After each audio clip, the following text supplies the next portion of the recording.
A voice commands everyone to get into battle formation, stressing the need to defeat a huge monster that day without fail. One of the fighters angrily asks where the monster is, only to be warned by someone else that the monster is right behind him. The fighter turns around in shock and terror. At a crucial moment, another fighter appears and slashes the monster with a decisive sword strike, while the first fighter, who was in danger, and another companion look on in astonishment. The first fighter asks the newcomer as if he knows him, while a white-haired elf also seems surprised by the fighter's presence, wondering why he has come here. After the battle ends, the elf speaks with the rescuer, expressing his deep gratitude and saying he doesn't know how to thank him. The elf apologizes for any trouble he may have caused in the past, and tells him that he has saved his life and protected the peace of their tribe, assuring him that he will never forget this kindness.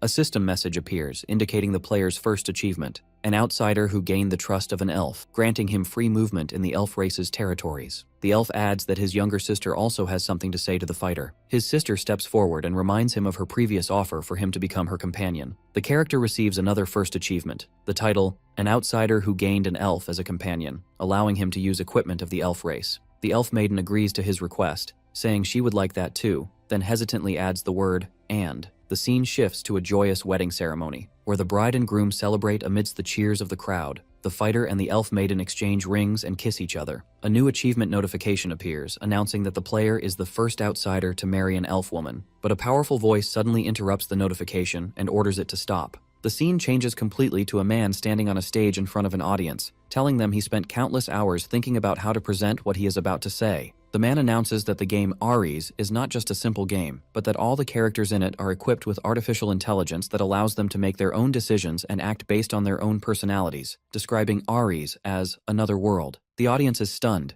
and one person asks if what he just saw was real gameplay footage. The presentation continues by asserting that Ares is not just a realistic game, but that Purium Lightede has created a new world. This was achieved through the application of a superior artificial intelligence, from which a divine being was born, which evaluates users itself and can grant them amazing abilities based on their achievements. The speaker explains that whoever receives a revelation from the god of Ares will gain special powers and can become a hero, or even build their own forces and rule as a king. In short, players can achieve everything possible in reality, and even impossible things can be achieved in Ares. One of the attendees expresses his doubt about whether everything that was said is true, but decides that he definitely wants to try the game because of its amazing quality. Enthusiasm erupts among the audience as they chant the name Mr. Lee Si-jin and ask how to buy it and that they want to start immediately. A comment appears explaining that in the year 2045, the game Ares was developed and the reaction to it was resounding, as its impact was not limited to the gaming industry, but extended to change the culture of the entire world. Its user count surpassed 1 billion in an instant.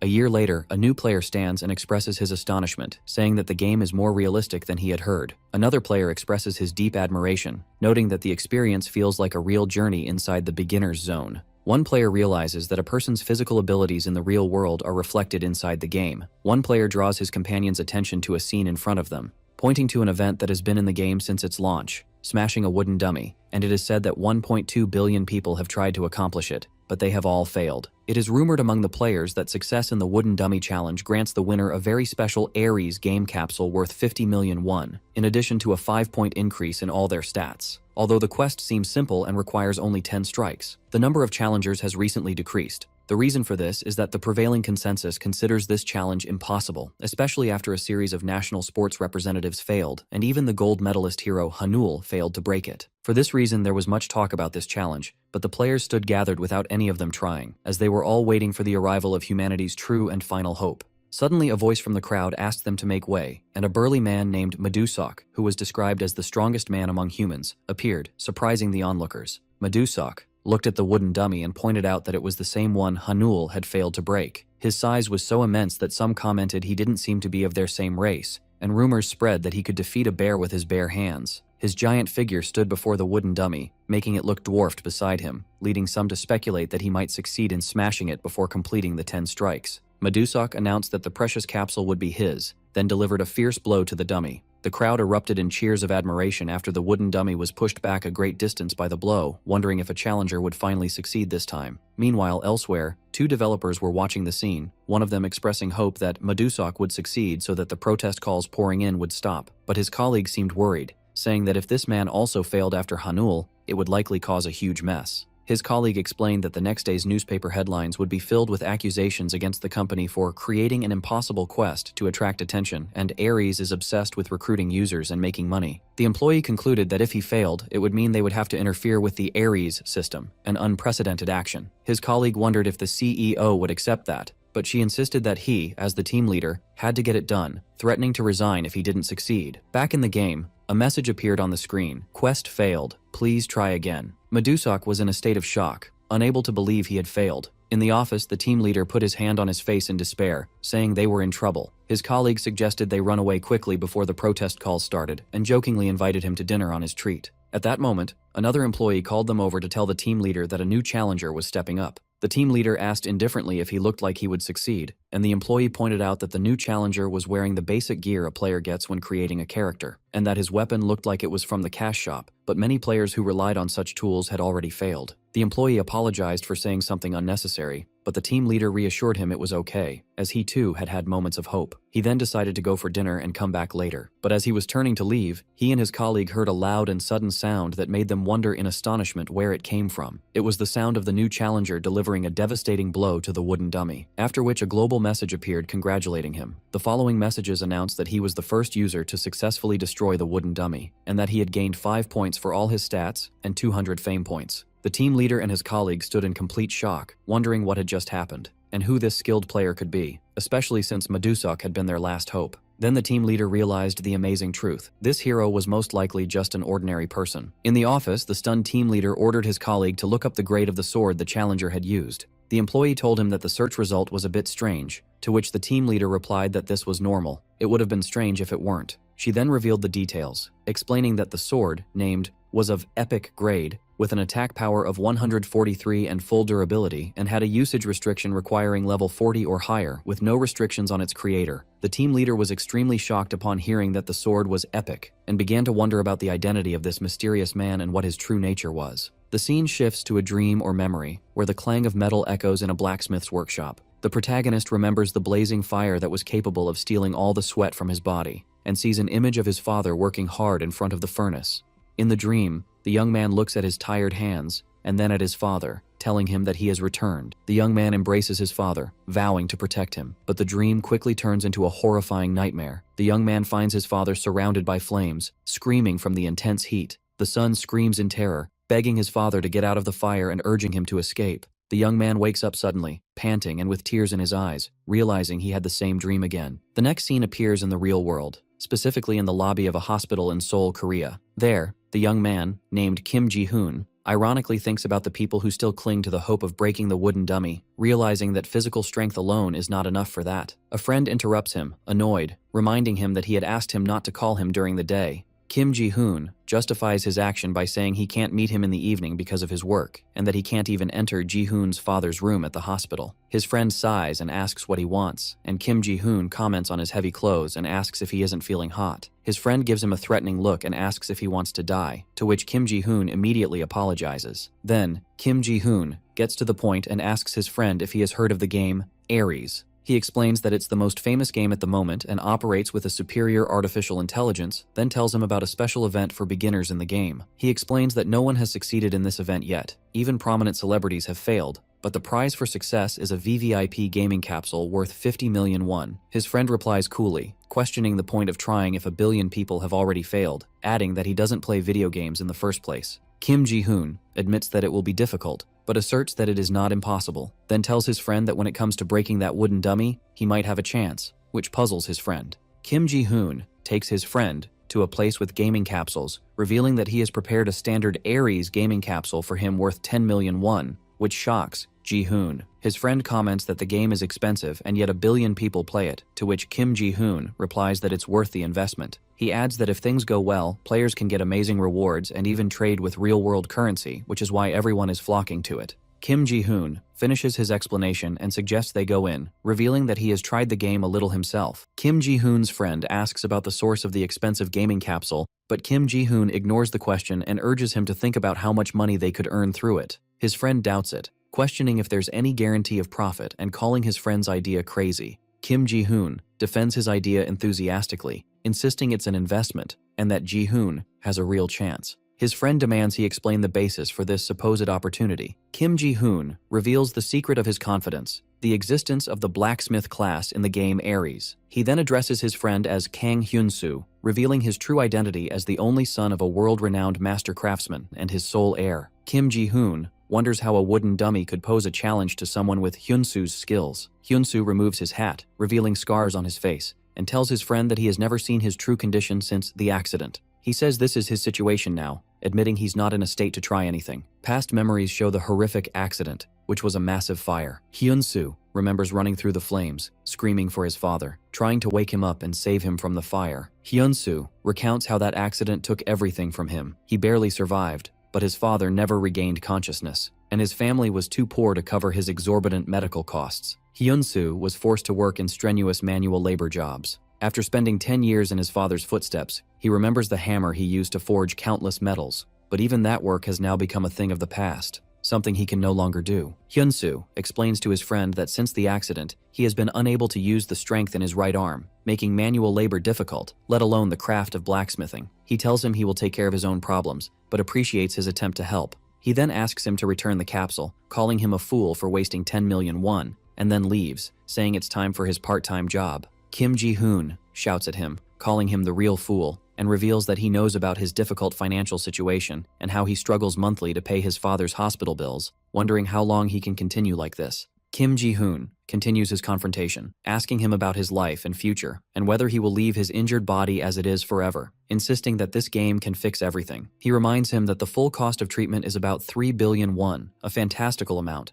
but that doesn't mean he should give up. Kim Ji-hoon reminds him of his old passion and dream of living as a blacksmith for the rest of his life, and shouts enthusiastically that he can achieve that in the game Ares. Kim Ji-hoon vows to take responsibility for the 10 million won and begs him to listen to him just once. He pleads with him to give it just one try, promising he won't pressure him after that. The memory of the fire and his trapped father flashes again in Hyun-soo's mind, who stands silently looking at his trembling and weak right hand, as the scene shifts to a construction site where his work is supposed to begin. At the construction site, Hyun-soo tries to focus on his work, thinking that his friend Ji-hoon has filled his head with pointless ideas. He tells himself he must hurry and earn money for his father's treatment. But as he works, a loud clang of metal echoes in his heart, awakening a deep nostalgia for his past. In the end, involuntarily, Hyun-soo finds himself returning to the place with the game capsules, admitting that the sound of metal led him there. His friend's enthusiastic words about his dream of living as a blacksmith and how he could achieve it in Ares echo in his mind. He fondly remembers the blazing fire and the ring of metal that was part of his life, and decides to enter the game, vowing to his father that he will hear that sound again. Upon entering, system messages welcome him to the world of Ares and announce the start of character creation. He is asked to set a nickname, and Hyun-soo chooses Hyun-soo.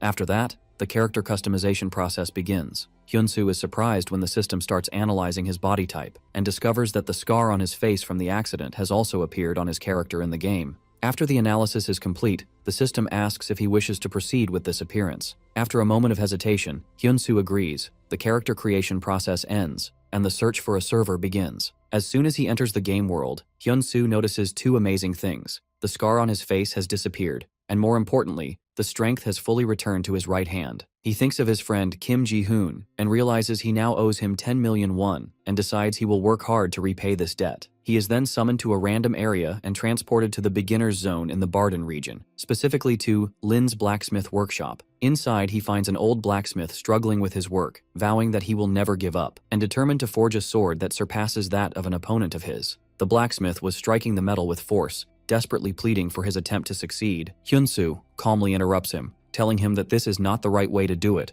which startles the blacksmith. The blacksmith is surprised by the presence of a stranger and asks what he just said. Hyun-soo repeats that the way the blacksmith is working is not the proper way. The blacksmith gets angry and asks Hyun-soo with disdain, being just a kid and a stranger, what he could possibly know about blacksmithing, and Hyun-soo tells him he will never make a strong sword this way. Hyun-soo explains that he knows it's none of his business, but he couldn't stand by and watch the blacksmith sincerely try to forge a great sword in the wrong way. The blacksmith scoffs at his words, wondering if he's talking as if he really knows how to do it. After a moment of thought, the blacksmith decides he has nothing to lose and hands the hammer to Hyun-soo, challenging him to show what he can do. He tells him he will watch him closely to see if he has the skills to back up his confidence. Hyun-soo thinks to himself that his original plan was to approach the blacksmith and ask to use his workshop, but this development might also be in his favor. He then turns to the blacksmith and tells him he has one condition. The blacksmith is surprised by Hyun-soo's condition, who explains that if he proves his skills, he must be allowed to keep the sword he makes. In return, Hyun-soo promises to show him something worth watching, and the blacksmith calls him arrogant. The blacksmith laughs, saying he likes this confidence and hopes it lasts. But he warns Hyun-soo that if he fails, he will pay the price for his arrogance, which Hyun-soo agrees to. Hyun-soo picks up the hammer and thinks that 3 years have passed. He admits to himself that despite speaking confidently, he is not sure if he still has the talent. But as soon as he starts striking the metal, the familiar feeling returns, and he feels confidence fill him, realizing he can do it. Images of his sick father and his friend Ji-hoon flash through his mind, driving him to work with all his determination, as if asking them to wait a little longer. Forgotten feelings begin to return to him, from the familiar clang of steel to the burning heat on his skin. He feels overjoyed to be back in his natural place, realizing that his body still remembers the craft, and his confidence that he can succeed is renewed. The old blacksmith watches his work, and at first he thought Hyun-soo was just a bad imitator, but he soon admits that his form is not bad and that he must have some experience. However, the blacksmith believes this is the furthest Hyun-soo can go, and is puzzled by his overwhelming happiness while working. The blacksmith believes that enjoying work doesn't matter. Results are everything in this world, and without a special skill, Hyun-soo will inevitably hit a dead end. He feels that his decision to let him try was a waste of time because it is impossible for a player in the beginner's area to have a skill in blacksmithing. Suddenly, the blacksmith sees something that amazes him in the metal Hyun-soo is working on. He notices that Hyun-soo is using an advanced technique where he folds, reheats, and tempers the steel repeatedly, concluding that it is a method to increase strength while eliminating impurities. The blacksmith is shocked, wondering how he never thought of such a simple technique. Despite his suspicion that it might just be a trick, he decides to use his special skill to assess the metal's grade. The result shows that the steel has been upgraded from grade D to grade C. The blacksmith cannot believe what he sees. Although he has forged grade C steel before, it has never been upgraded this quickly. The blacksmith admits that Hyun-soo was not just babbling, but he still believes this is his limit. He is certain he cannot raise the grade any further, and believes that some cheap tricks will not change the fact that without a skill, Hyun-soo is no different from him. Time passes as the blacksmith watches until he is overcome by sleepiness. He wakes up later to discover that it is late and is shocked to see that Hyun-soo is still working tirelessly. Hyun-soo continues to hammer throughout the night with intense focus. The blacksmith wonders how this young man doesn't get tired. As dawn breaks, Hyun-soo finishes his work, and a new evaluation message appears. Steel, grade B, leaving the blacksmith in a state of complete astonishment. He cannot believe it is possible to reach grade B without any special skill. Then he notices that Hyun-soo has not stopped yet, and wonders in shock if he is aiming for a higher grade. After a long night of hard work, Hyun-soo feels exhausted, wondering if he has overexerted himself. The old blacksmith, impressed by his skill, steps forward and offers to help, and Hyun-soo thanks him for his offer. They work together to finish the raw piece of metal. The blacksmith looks at the result in complete awe, declaring it a grade A ingot, which can be used to make a rare grade sword, something he never thought possible. The blacksmith explains that he has a skill that allows him to see the grade of items, and that in his life, he has never seen a magic grade item in the beginner's village, let alone a rare grade. He excitedly tells Hyun-soo that with this metal, he can forge a one-of-a-kind sword. But Hyun-soo tells him it's still too early to celebrate. He still has to finish the handle and polish the blade to a much finer edge. He explains that the sword must be made to withstand immense force without breaking, and that the edge of the blade is still far from perfect. The blacksmith laughs, admitting he has never met anyone as strange as Hyun-soo, who simply replies that he has always loved blacksmithing since he was a child. At that, the blacksmith suggests that Hyun-soo try forging the sword again, but this time with a new material he provides. The blacksmith reveals a large, glowing piece of mithril ore, explaining that it is a family heirloom passed down through generations. Hyun-soo asks why he is being given something so precious, and the blacksmith replies that he has learned a lot thanks to him, and that this ore is far beyond his skills, and he wants to see what kind of sword a true master can make with it. Hyun-soo is thrilled at the idea of working with a legendary metal he has only read about in stories. Although it's a risk since he has never worked with it before, he decides he cannot refuse this offer. Then, the blacksmith awkwardly asks if he can call Hyun-soo master. Hyun-soo flatly refuses his request, threatening not to use the mithril if he insists, and the blacksmith immediately backs down. 1 month later, the legendary sword, Daylight, Epic, is completed, possessing immense attack power and special abilities, and is described as a legendary sword the likes of which will never be seen again in the beginner's zone. Back at the Purium Company Management Center, the developers are reviewing the amazing events of the level 1 player, Hyun-soo. The team leader is still impressed, but his colleague urges him to get back to work. She complains about the lack of information available on the player, but then reveals his basic personal information, Kim Hyun-soo, 23 years old, who logged in from an acquaintance's house. She explains that she obtained this information from his application for the VVIP capsule prize. She adds that Hyun-soo strongly requested to keep his real-world identity confidential. The developers wonder why he would want to remain anonymous, and the team leader concludes that he must have his own reasons for avoiding the spotlight and fame that will inevitably come his way. At the management center, the team leader asks about Hyun-soo's current location. His colleague reports that he has just entered the hunting training center. Inside, a trainer named Relson greets Hyun-soo with disdain, pointing out that this is where the real monsters start to appear, and that as a level 1 man, he has no chance of passing the test. He tells Hyun-soo to leave to avoid wasting his time, advising him to go hunt some rabbits and come back when he is ready. Hyun-soo is confident in his high stats that are not visible to the trainer and insists that he will not waste his time. Relson sighs with boredom but reluctantly agrees, asking Hyun-soo to choose one of the swords and follow him. Hyun-soo tells him that if any sword will do, he would prefer to use his own. The narration reveals that Hyun-soo spent a full month in the beginner's zone, which is usually completed in 30 minutes, resulting in a massive boost to his basic stats. Additionally, he possesses the only epic grade sword in the area, but is still at level 1 and without a class. Meanwhile, the team leader Kim Tae-suk expresses his concern over this strange situation, wondering if they should leave everything to the super AI Ares without intervention. A high-ranking company executive shares the same concern, but smiles confidently, knowing that what awaits Hyun-soo is a legendary class offer. Back in the game, Relson is annoyed by Hyun-soo's request to use a sword he made himself, and thinks to himself how pitiful it is for someone to throw away their future for a worthless profession like blacksmithing. The test begins, and Relson explains that the place is teeming with monsters, and that a trained swordsman is more important than any shoddy weapon. He sarcastically wonders why someone aspiring to be a blacksmith is here, which causes his affinity with Hyun-soo to drop. Hyun-soo thinks that he has seen this reaction many times in reality, where the dream of blacksmithing is considered a useless dream, but he feels that in Ares, his efforts can finally be acknowledged. Hyun-soo asks the instructor about the most prominent swordsman trained by him, and then boldly asks for a tougher test than the one that swordsman took. Relson becomes furious inside at the arrogance of this beginner, for although he is just an instructor, he knows talent when he sees it. Due to this provocation, Relson agrees to give Hyun-soo a special trial. He explains that he only gives these special trials to the rare few who show true promise. He leads him to another area, pointing out that the highest record achieved here is the 3rd stage trial. Relson summons a swift goblin of level 6 and asks Hyun-soo if he is sure of his decision. He then sets the penalty for failure, being banned from the center for a full week. Hyun-soo ignores the threat and calmly asks if the 3rd stage is the final trial. Hyun-soo declares that he would like to take on all the trials, up to the final stage. Relson becomes extremely angry, believing this young man is looking down on his training and testing his patience. Relson angrily agrees to the challenge and summons the 4th final stage trial monster. A mad goblin of level 15 appears before them. Relson thinks to himself that almost no one in the world has managed to pass the 3rd stage, and no one has ever surpassed the 4th. The fight begins, and the goblin attacks fiercely, but Hyun-soo manages to skillfully dodge its attacks. Hyun-soo thinks that any blacksmith can see the latent power a weapon holds, and activates his sword Daylight's active skill, called Durable Sword, to enhance his physical defense.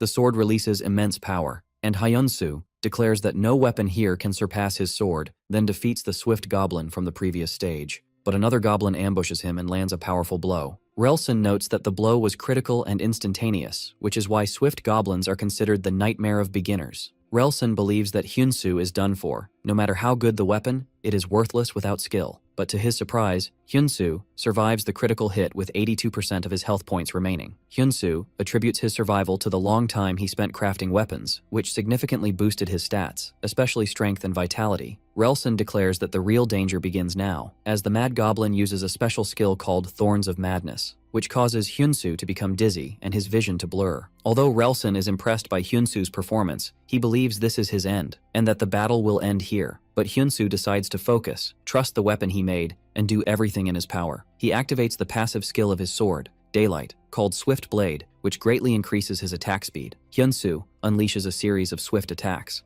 realizing that this way he can close the gap in levels. The developers are shown watching the battle in a state of awe. With a final blow, Hyun-soo succeeds in defeating the remaining goblins. Relson stands amazed and joyful, shouting that this young man did what no one else could. He praises Hyunsu, saying that although his strikes seemed random, every drop drew out the true power of the blade, and enthusiastically assumes that Hyunsu must have trained in swordsmanship before. Hyunsu explains that he only learned that a blacksmith should be able to handle the weapons he makes, nothing more. Relson notices the muscles and scars on Hyunsu's arms, a testament to his hard work. Relson realizes he is in the presence of a true blacksmith and apologizes for his previous rudeness, bringing their affinity to its maximum. Relson makes a suggestion to Hyunsu out of respect for his talent, asking him if he has considered becoming a mad master, and at that moment, a window appears offering him a class change quest to the legendary class Mad Master. Meanwhile, the developers watch the scene in shock, disbelieving that this illogical event is actually happening. They realize that just the offer of the legendary Mad Master class,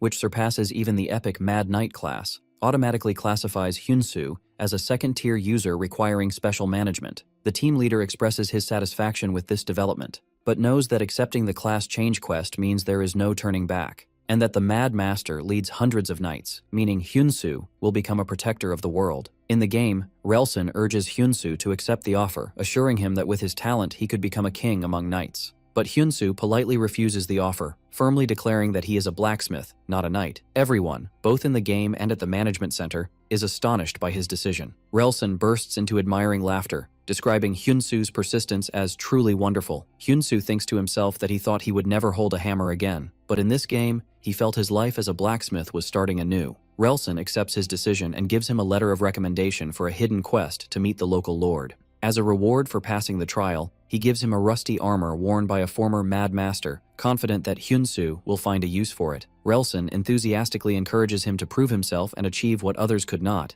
and Hyunsu promises to do his best. The developers conclude that Hyunsu has overcome his biggest crisis and that the spark of potential still remains. Hyunsu has now begun his path to become the god of blacksmithing. The system messages announce the end of the tutorial training period and the start of the main quest, and that the real game begins now. But before he can proceed, he is suddenly logged out of the game. He returns to reality to remember that he has responsibilities, like paying the gas bill. He checks his bank account to find it almost empty, and realizes that his priority is to secure his father's hospital fees and their living expenses. His friend Ji-hoon calls him to ask if he has finished the training zone, and Hyunsu replies that he has just arrived at the village. Ji-hoon excitedly tells him to head to the auction house first. He explains that this is where items are sold for gold, and that gold can be exchanged for real money, revealing that this is the real reason he got Hyunsu into Ares. Ji-hoon concludes his speech by saying that he has never seen anything more wonderful than the swords that Hyunsu and his father used to make. Ji-hoon encourages his friend Hyunsu over the phone, telling him that once he gets the VVIP capsule with 99.9% synchronization, his experience will be even more amazing, and urges him to flood the world with the works of the greatest blacksmith. Hyunsu feels grateful and thanks him. After the call, Hyunsu feels his path is now clear. He decides to focus on crafting and quests to earn gold, realizing he also needs to manage his stamina to achieve this. Hyunsu starts exercising, realizing that playing games consumes a lot of energy, though it doesn't compare to the effort of real blacksmithing. As he runs, he vows to his father that he will endure and ensure he wakes up again. Hyunsu returns to the world of Ares and enters the auction house directly. He chooses a name for his shop, Hyun's Forge. Hyunsu waits as his shop tool is being created. After the system finished creating the shop, the system grants him the ability to use the auction panel anytime, anywhere. Hyunsu wonders what he should put up for sale first, and remembers he has one prototype he made in the workshop. He reviews the details of Hyun's first sword, a rare grade sword, and recalls that the average market price for similar swords is about 70 gold pieces, and that his friend advised him not to sell it too cheap. He decides to list the sword for 100 gold pieces, then intends to explore the village systems while he waits. An alert was sent to all players regarding the sale. Elsewhere, a player notices that the auction board has exploded with activity due to an unusual post. The bidding price for Hyunsu's sword starts to rise rapidly, surpassing 300 gold pieces. This catches the attention of a member of the Golden Shield Guild, who rushes to inform the guild's vice captain about this amazing item. The member explains that the sword's creator is a level 1 player with no class, and that he made the best sword from the most primitive raw materials, and it even has an option for enhancement. The vice captain analyzes the situation, noting that using low-quality materials for enhancement reduces the chance of success, meaning the creator was clever in saving costs. He concludes that this weapon, with a small investment, could remain effective up to level 50. He also notes that the sword's name, the the first sword, makes it a valuable first piece for collectors. The vice captain realizes that the prestige that comes from being the first to discover and purchase the work of this talented craftsman is the real gain and decides to proceed with the purchase. Meanwhile, Hyun-soo feels a bit embarrassed and anxious, wondering if his sword will even sell since it was just a practice piece. Suddenly, a notification appears announcing that Hyun's first sword has been sold. Hyun-soo is shocked by how quickly it sold.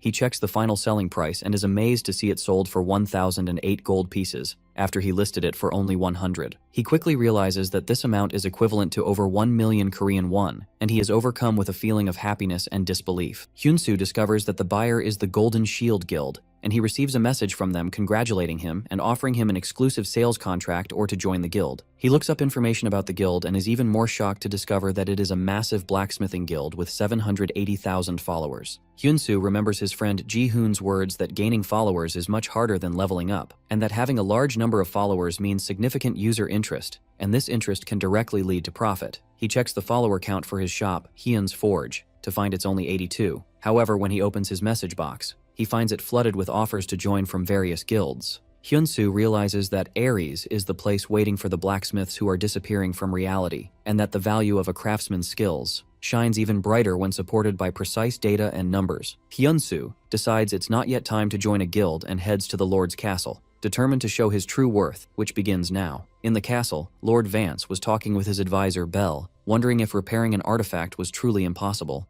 Bell explains that the restoration process carries a risk of failure, which could lead to losing the piece forever, which is why they must find the best restoration expert on the continent. Vance comments that this expert is only in the capital. Bell confirms he is an eccentric person who refuses to meet anyone, making summoning him difficult. The Lord feels sad that he cannot abandon the affairs of his territory and go himself, especially since the uniquely shaped bow is his father's only legacy. It is revealed that Bell is actually a level 100 scammer player, disguised as a blacksmith, who has spent a week gaining the Lord's trust to deceive him. Bell offers the Lord to take the bow to the capital for restoration for 300 gold pieces. Before the Lord agrees, Hyun-soo suddenly enters, interrupting them and confidently declaring that the bow can be restored right here on the spot. Bell seethes with anger inside as his plan is about to be ruined. The Lord asks Hyun-soo in shock if he can really repair the burnt bow here in the castle without needing to take it to a blacksmith shop. The Lord orders a guard to inquire about the man's identity, and the guard replies that he is the person who came with a letter of recommendation from instructor Relson.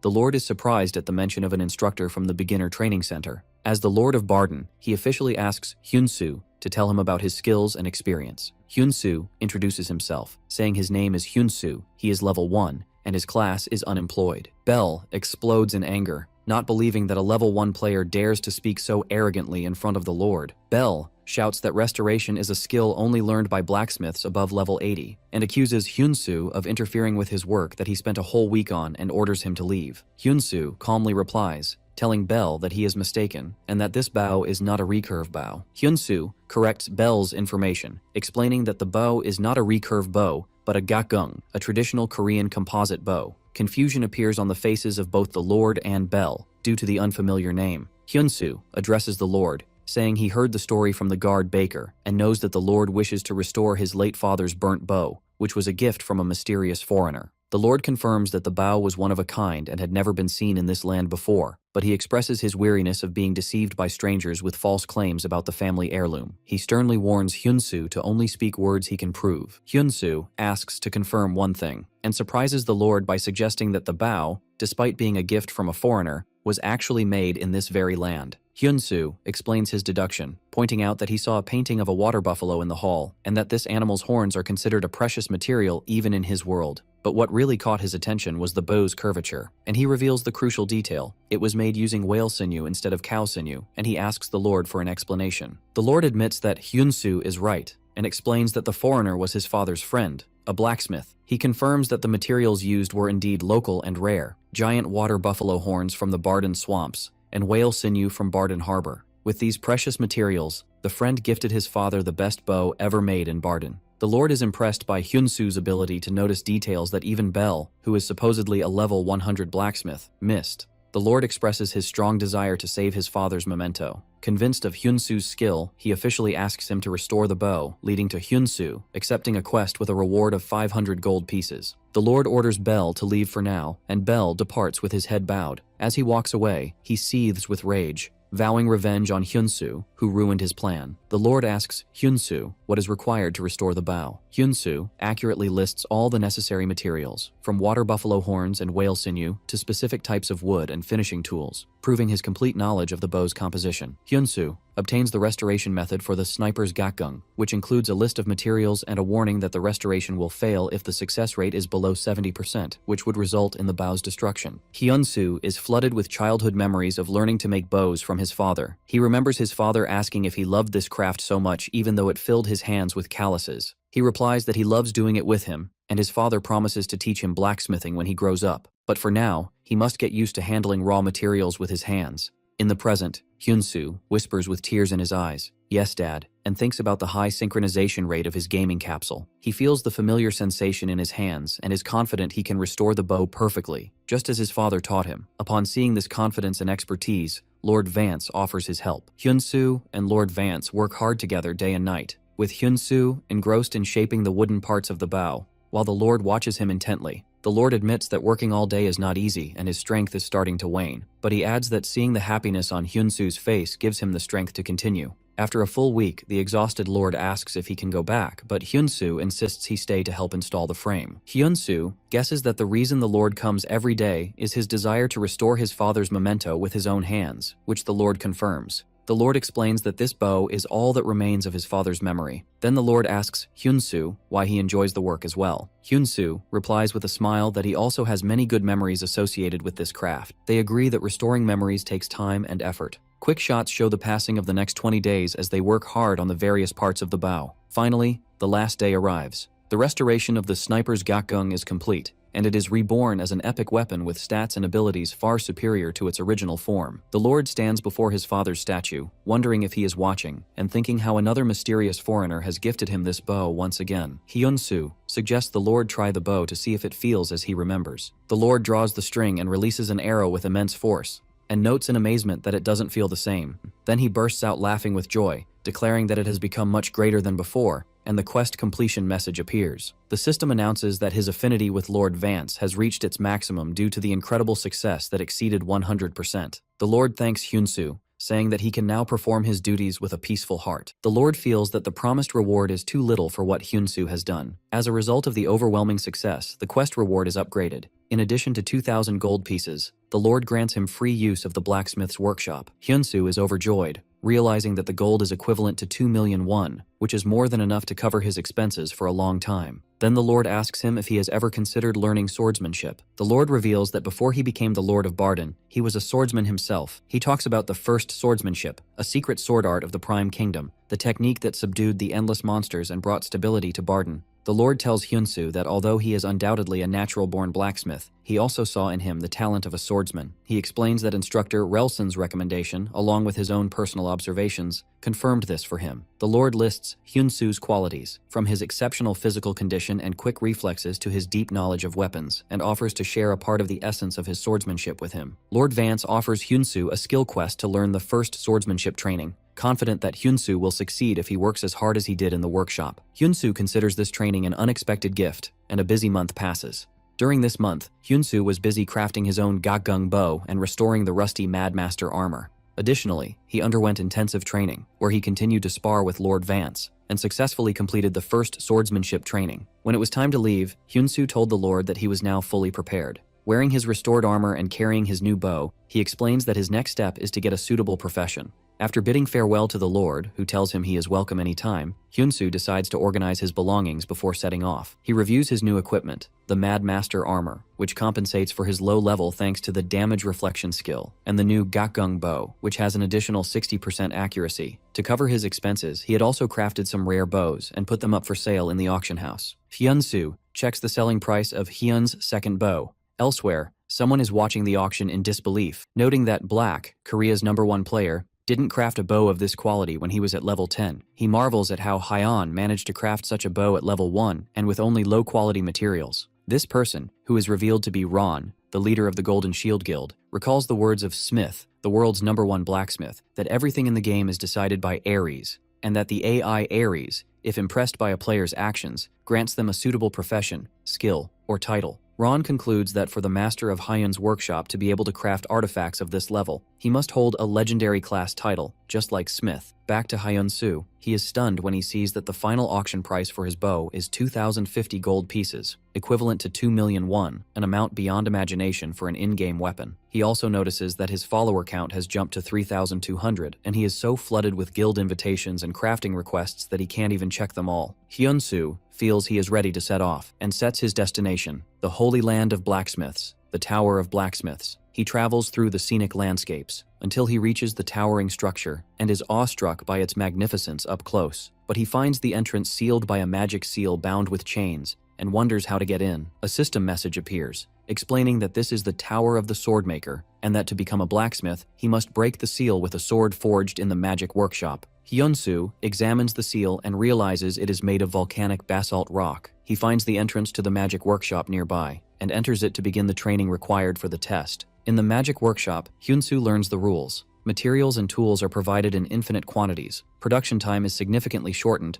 but the swords made here can only be used for the test. Hyun-soo thinks about the test, which is to break a stone seal with a sword, and concludes that the test focuses solely on his crafting ability, specifically, crafting a sword capable of cutting stone. Elsewhere in the tower, Ding, the master of the Tower of Swordmakers, sits muttering angrily about worthless fools. He complains that everyone who comes only asks how to make money quickly, and that they are only interested in producing junk using skills and selling it, without any respect for the real work in the workshop. Ding sadly declares that the true path of the blacksmith is dead, and that everyone now only seeks gold. Due to his despair, he allows anyone who simply wants the title of blacksmith to pass a simple test, knowing that their superficial efforts will never enable them to break the real seal. At best, they might scratch it a little. While Ding sees the task as impossible, Hyun-soo decides to make a Damascus sword. The system advises him that this type of sword is only made by professional blacksmiths, and recommends starting with a simple iron dagger. But Hyun-soo insists on trying, believing that as long as he knows the method and has unlimited materials, he can at least try. He remembers his father's words that a sword can cut stone and that he would pass on to him a special forging method he developed himself. Inspired by his father's teachings, he feels confident in his ability to accomplish the task. Hyun-soo gets excited as he sees the possibilities available to him: perfect smelting facilities and equipment,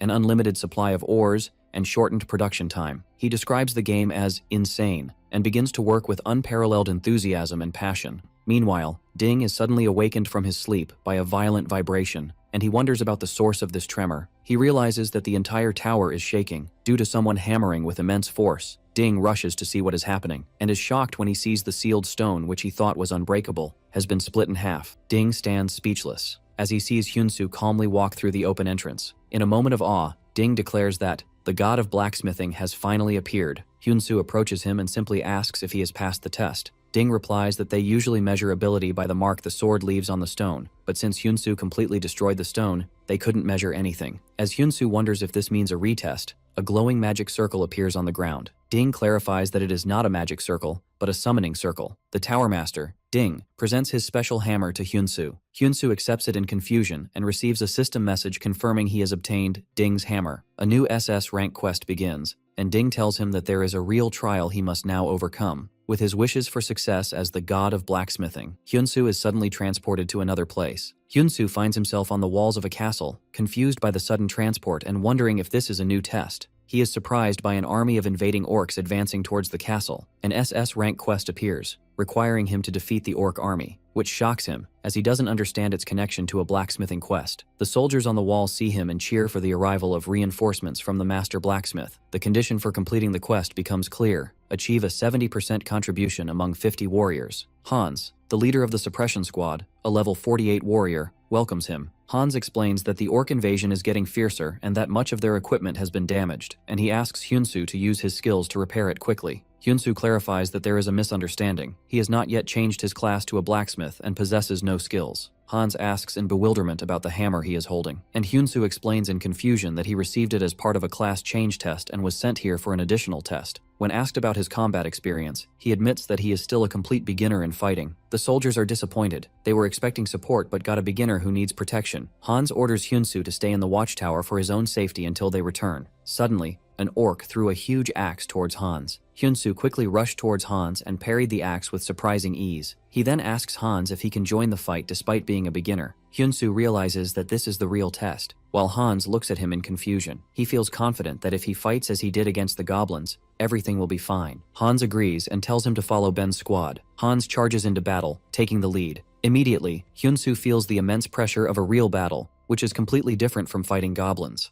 Despite this, he feels confident that he will not lose. Hyun-soo engages the orcs with skill, succeeds in defeating a level 10 orc, and his level rises to 2, realizing that his month of training was not in vain. Ben watches him in disbelief, amazed at the strength of a player who doesn't have a class. In the heat of battle, the soldier Ben finds himself in imminent danger. Hyun-soo notices the situation and immediately switches his weapon to his Korean bow. He fires a powerful and luminous arrow that cuts through the battlefield and hits the orc in the chest, saving Ben's life at the last moment, but another orc suddenly appears from behind him. Hyun-soo manages to hit it skillfully as well, and Hyun-soo's level rises several times as a result. The soldiers are stunned, wondering how a single arrow could take down such a massive orc. Hans shouts at Ben to snap him out of his shock, warning him that the orcs are now targeting Hyun-soo and are attacking him. Ben feels extremely guilty, realizing that Hyun-soo has gotten into trouble because of him, and blames himself for losing focus in the battle. Hyun-soo, now surrounded, switches back to his daylight sword and unleashes the rampage skill. The skill randomly attacks all enemies within a 10-meter radius, resulting in the death of many orcs. Hyun-soo's level rises again, and his contribution to the mission reaches 19%.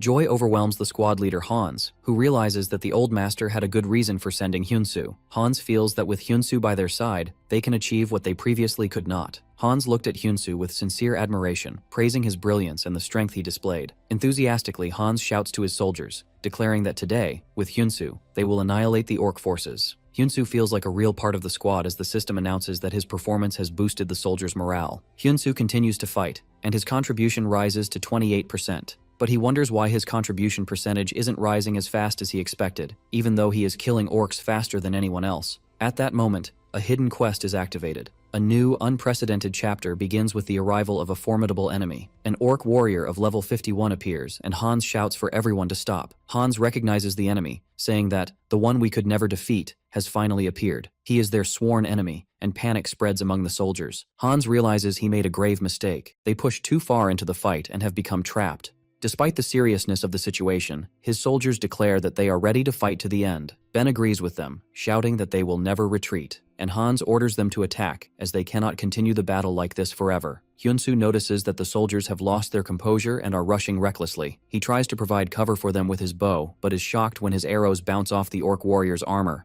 realizing they cannot penetrate its defenses. Although Hyun-soo's bow has options that increase its penetration and accuracy, he discovers that the orc warrior's hide is like tough armor, making attacking it with the bow alone impossible. Despair spreads among the soldiers, and one wonders if they should retreat again, but Hans shouts that they can't retreat anymore. The orc warrior charges and easily cuts off Hans's hand. Hans realized that orc was difficult to defeat with his current strength. Hyun-soo saw Hans fall to the ground, covered in blood. Hyun-soo shouts the leader's name, Hans, in an attempt to alert him. Fear spreads among the soldiers as they hear the orcs roar. A soldier cries out in despair that he can't break through their armor no matter what he does, and another feels that they will all be wiped out. At this moment, Hyun-soo takes the lead, shouting to the soldiers that continuing to fight this way will only lead to more losses, and orders them to form a defensive line. He orders them to quickly retreat to the forest behind them, assuring them that he will catch up soon. The soldiers obey his orders, prioritizing the transport of their injured leader to safety and regrouping, and Ben orders them to form a defensive line. Ben tells Hyun-soo that this tactic will only buy them a little time, to which Hyun-soo replies that he only needs 5 minutes. Ben agrees confidently, vowing that they will hold out no matter the cost. Hyun-soo heads deep into the forest, wondering to himself about the idea that arrows cannot penetrate strong armor, and answers in the negative. He takes out Ding's replicating hammer, an epic tool with the ability to duplicate consumables and shorten crafting time, and realizes his plan is possible. Meanwhile, the soldiers are fighting desperately to repel the orc attack in the forest. Ben muttered to himself, affirming that he must hold on no matter what, trying to hold out for the 5 minutes Hyun-soo had requested. Ben said that all they had to do was hold on, but the orc army was advancing on them relentlessly. However, Ben insisted that he would not give up, and he would never retreat. Just as Ben is about to die at the hands of the orc warrior, a mysterious projectile suddenly flies towards the orc and kills the orc, saving Ben, who wonders in confusion what happened. More projectiles fly from between the trees, hitting the orcs with precision, and it is revealed that Hyun-soo is the one crafting and firing them from his hiding place. The orc warrior roars in anger at this new and unexpected tactic. The orc warrior roars in anger as Hyun-soo readies his weapons. The soldiers watch anxiously, pinning their hopes on Hyun-soo. Hyun-soo has crafted special arrows called Pyeonjun, which are of a rare type and have significantly enhanced penetration power and speed. capable of even shattering rocks. He crafted them using a bamboo guide called a tonga, and replicated the short arrow's Aegisol using Ding's hammer. By combining these arrows with his Gakgung bow, a set effect is activated that increases his attack power and penetration ability. The orcs continue their fierce assault, and the soldiers fight valiantly in an attempt to create an opening for Hyunsu to attack. Hyunsu seizes the opportunity and fires his special arrow, which hits the orc warrior's helmet directly. Hyunsu knows that the penetration power of this type of arrow is equivalent to that of a rifle shot.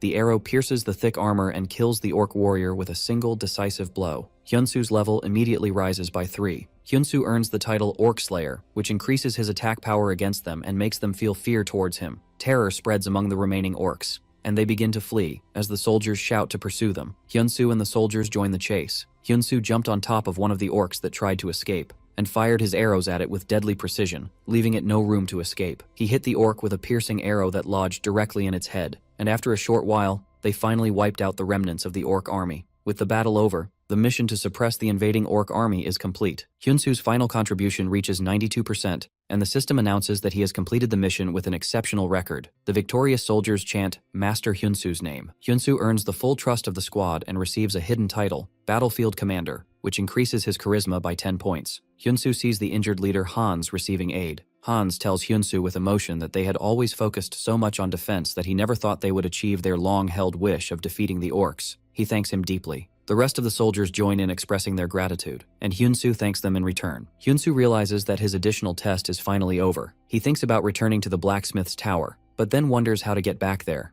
As Hyunsu wonders how to return, the scene shifts to the central Tower of Blacksmiths, where Ding stands, mournfully declaring that the blacksmith tower has fallen into a state of decline. He explains that all the glory and honor have gone to the knights, while only those blinded by gold coins come to their tower. Ding asserts that they need someone worthy of wielding the legendary sword that will fulfill the prophecy, someone who carries the true spirit of a blacksmith. Many candidates have failed to fulfill the ancient prophecy of the god of blacksmiths, which foretold the appearance of a successor who would restore their glory and prosperity. He is interrupted by one of the tower masters, named Coulson, who sarcastically asks if, among all the tower masters, the great Ding is the only one qualified to face the sword's test. Coulson scornfully wonders if the chosen one is just a hoax, and why they were all summoned in the midst of their busy schedules just to grant testing rights to a strange foreign youth. Ding retorts, scolding Coulson and asking if he hadn't read the letter he sent, explaining that Hyunsu earned this right on merit after passing the test they had set. Ding adds that Hyunsu, despite not having changed his class yet, has shown incredible skill in blacksmithing, leading soldiers,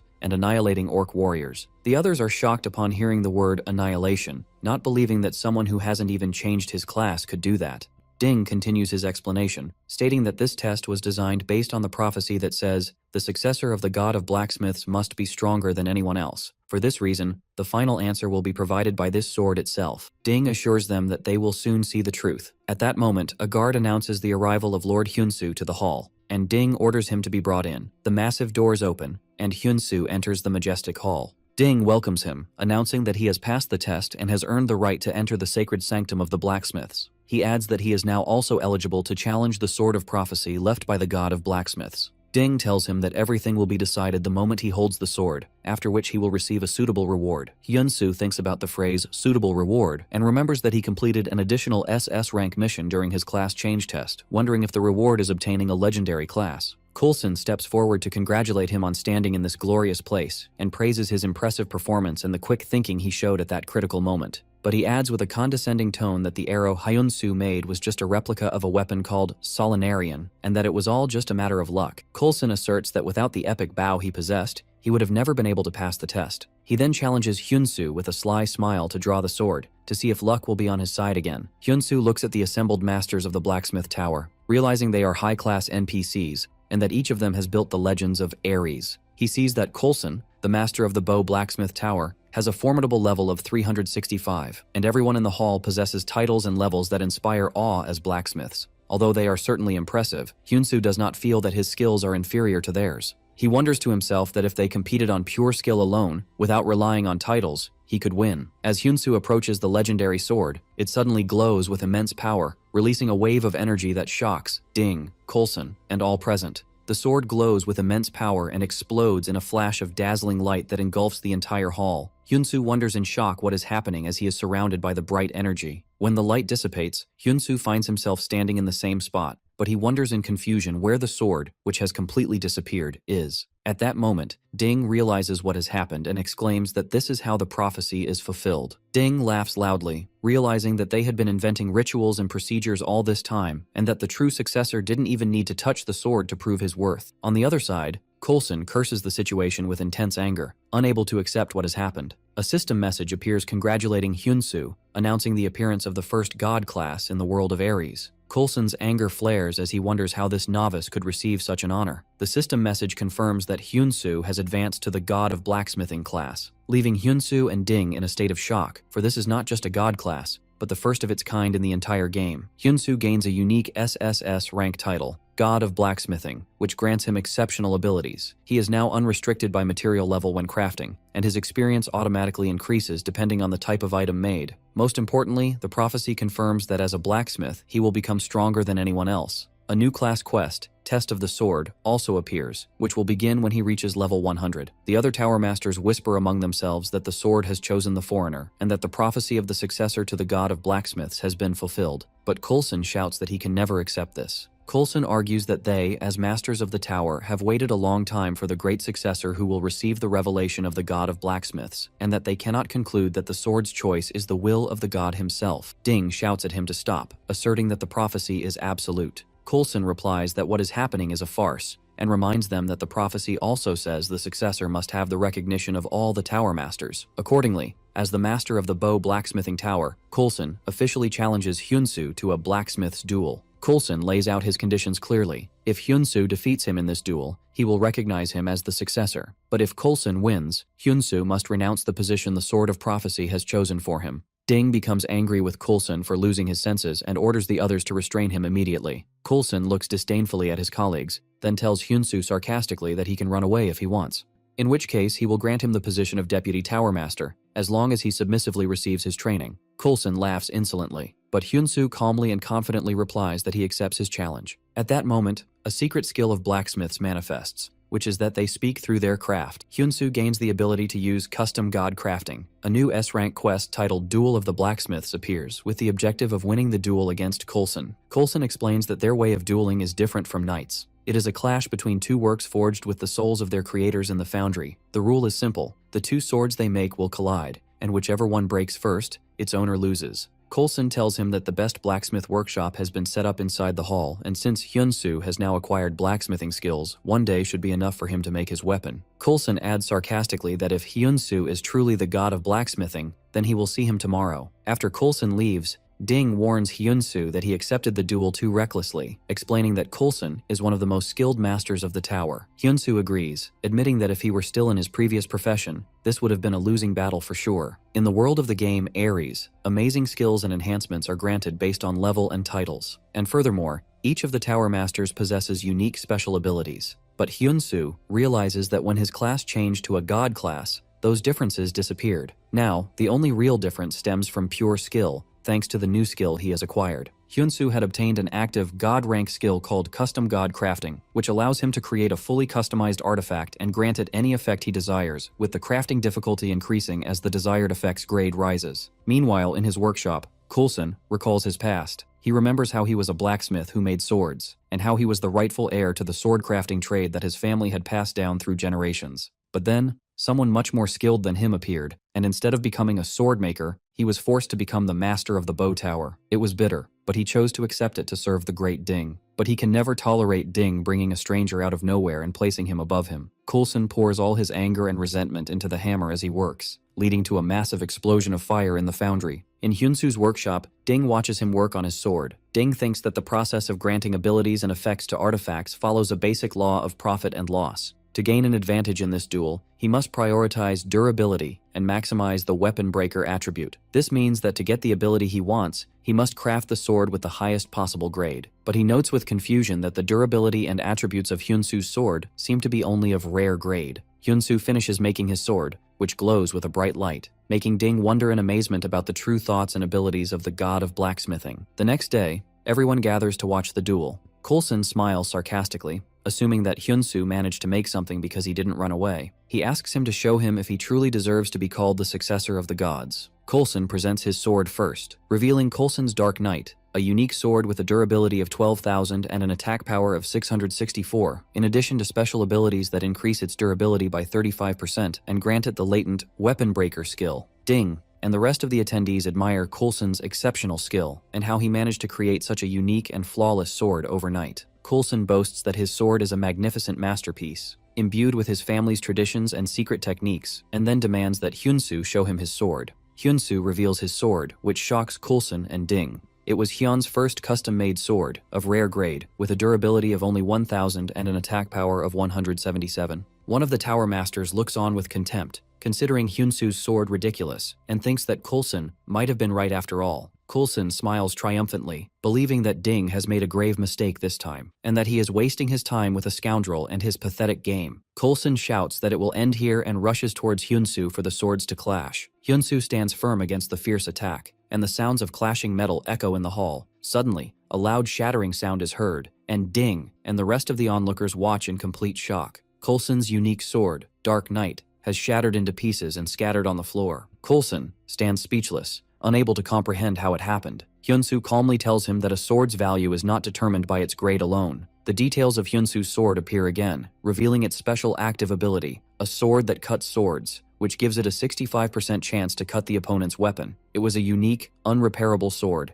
designed to be destroyed when its durability was depleted. At that moment, Ding remembers his father's words, who told him that the god of blacksmithing would one day appear in this land. Someone who would shatter their traditional concepts and guide them with new teachings, and that everyone would have the chance to meet him. Ding remembers how a young Coulson eagerly asked his father if he too could receive his teachings if he became a great blacksmith. The scene returns to the recent past in the workshop, where Hyunsoo explained to Ding that merely breaking swords would not convince the Tower Masters, which is why he decided to make a sword that cuts swords. Ding had wondered at the time if this was really possible, admitting it was never an easy task. Hyunsoo had replied that creating an artifact with the desired properties always comes down to the blacksmith's skill and sweat. Now, Ding realizes the truth. It was a bold choice that defied common sense, backed by the knowledge and ability to turn such a vision into reality. He concludes that Hyunsoo possesses all these qualities. The stunned Coulson looks at his shattered sword and whispers the name, God of Blacksmithing, wondering to himself if he too could one day make such a sword. Hyunsoo looks at him with a calm smile, and tells him that for him, the word impossible does not exist. Coulson falls to his knees, admitting his defeat. Hyunsoo declares to Coulson that he now stands before the god of blacksmithing, and a window appears announcing that the duel of the blacksmith's quest has been successfully completed. As the tower stands tall in the background, the Tower Masters approach Hyunsoo and ask him to accept his reward. They present him with a box containing 500 gold pieces, as well as a scroll containing a recipe for crafting a legendary bow, one of the 10 treasures of the blacksmith's tower. Coulson admits that this is a bow recipe he himself could never complete, and that giving it to someone on their way to becoming a powerful being is its proper use. Ding tells Hyunsoo that now that the god of blacksmithing has finally appeared, they will strive anew, and asks him to aim for the pinnacle of power. He encourages him to explore a wider world, declaring that the growth of the god begins now. The scene shifts to the real world, where Hyunsoo is celebrating with his friend Ji-hoon. Ji-hoon expresses his happiness and surprise that he is drinking beer on Hyunsoo's tab, and enthusiastically congratulates him on obtaining a god rank class, calling it insane. Ji-hoon tells him that he recommended the game to him because it was a shame to waste his talent, but he never imagined he would be this talented at playing. He adds that after all the suffering Hyunsoo went through in the blacksmith's workshop, he is finally seeing the light. Ji-hoon asks what difference the god class makes,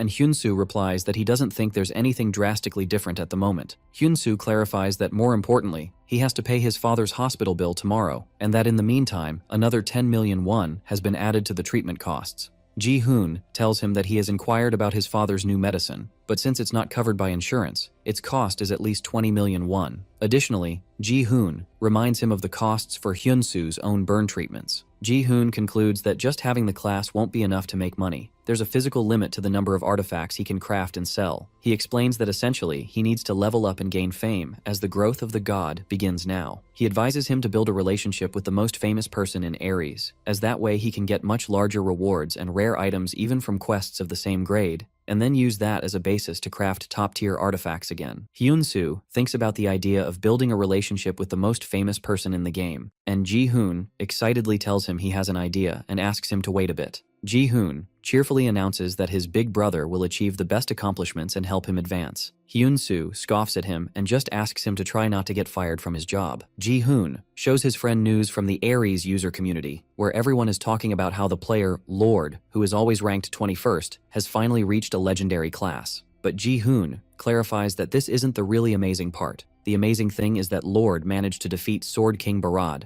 something no one had ever done before, as no one had ever even managed to hit him. Players wonder how Lord managed to achieve this. Meanwhile, Hyun-soo thinks about the hospital costs of 30 million won per month, and that he has to pay the overdue bills today. He realizes that even if he combines the quest rewards and auction profits, the amount won't be enough, and he cannot let his father's treatment stop. At that moment, Hyun-soo receives a notification on his phone that a sword he made has been sold for 53,310 gold pieces, and that the buyer is Lord. Hyun-soo immediately runs to the hospital reception and tells the receptionist that he would like to pay all the outstanding medical bills today, immediately. Hyun-soo firmly decides that he can never stop playing Aries now. In the game, he receives a message from Lord, thanking him warmly. Lord explains that thanks to Hyun-soo's sword, he was able to fulfill his wish of passing Barad's test, and adds that if one understood the true value of the sword he made, they would realize that the 50 million won he paid is not a large sum at all. Lord's message explains that Hyun-soo's sword managed to cut the Sword King's own sword and create an opening, which clearly surprised the king. Lord continues his message, telling Master Hyeon that the king of the Goyard Kingdom, the Sword King Barad, is waiting for him. Hyun-soo reads in confusion that the king wants him to make him a sword, and Lord urges him to go and meet him. Hyun-soo realizes that this opportunity could solve all his problems, from his father's hospital bills to the new medicine. He firmly decides that he must go to meet Barad, and that he will also find his lost workshop on his way. Elsewhere, a stylish-looking man appears. He visits an old blacksmith workshop in this modern age, saying that only 1 month remains on their promise. Back to Hyun-soo, he is talking to his friend Ji-hoon on the phone, who tells him in shock that he can't meet Barad. Ji-hoon scoffs at the idea that just getting a god rank class is everything, wondering how a level 10 beginner can meet a king. He explains that to meet a high-level NPC, the player's level and fame must be equally high, and that to meet Barad, he must be at least level 200.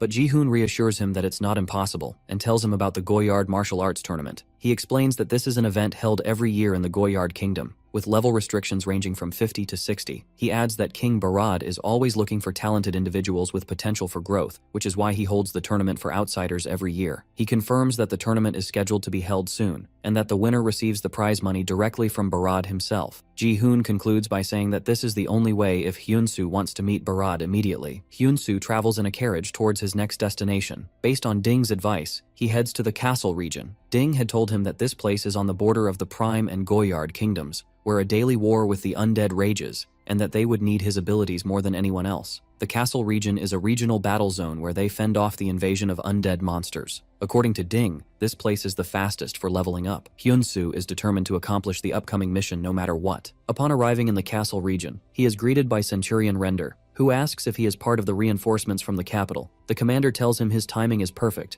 and that they are in dire need of everyone they can get right now. The commander explains that the number of invading undead is constantly increasing. Hyun-soo asks if he knows the reason, and the commander replies in the affirmative. He explains that when the holy Ramasi bell used to ring in the castle region, the invading undead would be weakened, making them easier to exterminate. Until now, the sound of the bell had prevented distant undead from approaching, but a short while ago, the bell was shattered to pieces. The commander adds that they were caught by surprise and were fortifying their defenses, but the enemy began to sense this and is slowly approaching. Hyun-soo asks Commander Render if the bell cannot be repaired. Render suddenly realizes Hyun-soo's identity and eagerly asks if he came on behalf of Master Ding, to which Hyun-soo confirms he was indeed sent by Ding, the master of the Tower of Swordmakers. Render scolds Hyun-soo for not telling him sooner, declaring they were waiting for him, and quickly takes him to see the captain. Hyun-soo meets the captain of the castle knights, Carl, who asks if the great Ding himself sent him. Render confirms this, explaining that Hyun-soo wishes to see the Ramas bell in person. Captain Carl informs them that Ding has already judged the bell as unrepairable. He explains that the Lord has already made several secret attempts to restore it,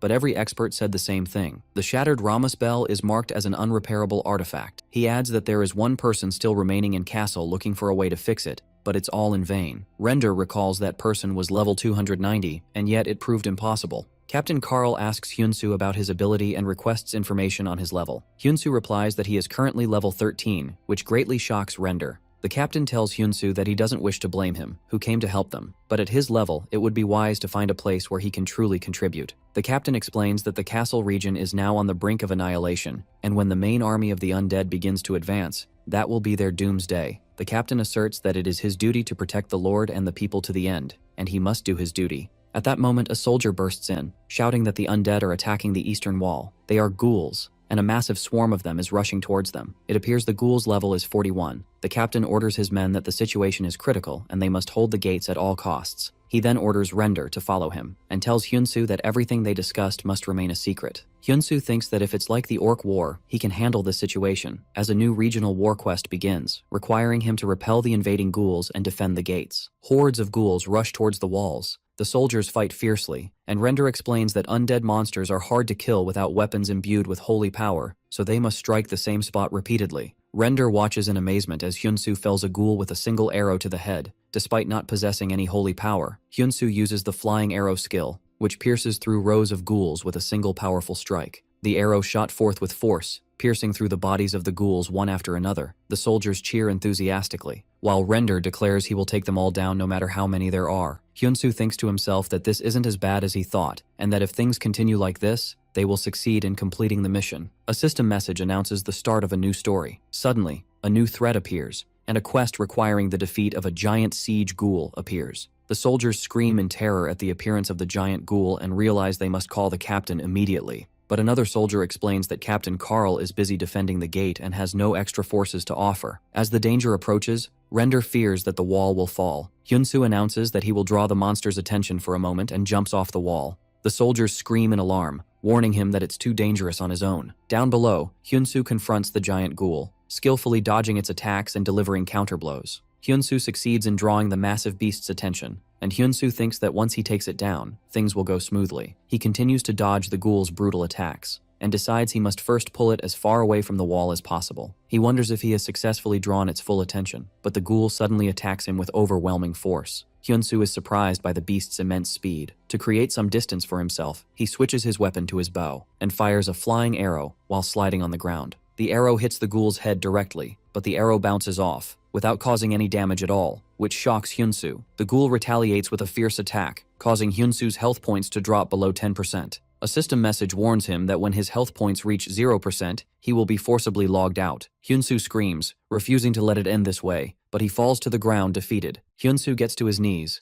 wondering about the absurdity of the forced logout concept. He realizes that if he fails to complete this event, he will not be able to participate in the Goyard martial arts tournament, and if that happens, his father's hospital bills, his own treatment, and restoring his path as a blacksmith will all become impossible. He refuses to go back to being a hopeless person, realizing that this game was his only chance to change his reality. With determination, Hyunsu declares he cannot give up here no matter what. He fires another arrow that hits the giant ghoul, which screams in pain, but the monster retaliates with a fierce sonic attack, causing Hyunsu's health points to drop below 3%. Despite his severe injuries, Hyunsu screams that he will never give up, and prepares to fire another arrow, asserting that it's not over yet. But he is horrified to discover that his bowstring has snapped. The ghoul seizes the opportunity and launches a devastating attack, bringing Hyunsu's health points down to just 1. As he is on the verge of defeat, Hyunsu refuses to give up this way. Due to his absolute persistence, a system message appears, announcing that a special condition has been met. The message explains that with health points below 5%, his strong desire and will have met the qualifications of the god of blacksmithing, allowing him to acquire a new skill. Hyunsu acquires the emergency god crafting skill, through which he must forge a weapon within 20 seconds. This weapon can only be used for 30 seconds. Hyunsu realizes this is his chance. The emergency god crafting process begins with a 19-second countdown. Hyunsu knows this is his last chance to complete this mission. He selects the materials, and begins crafting the weapon with incredible speed. As the countdown continues, as the timer hits 0, Hyunsu finishes making a brand new sword and leaps towards the monster again. He lets out a war cry, charges towards the giant ghoul, and uses the Scythe of Death sword skill. For a moment, the giant ghoul froze in place,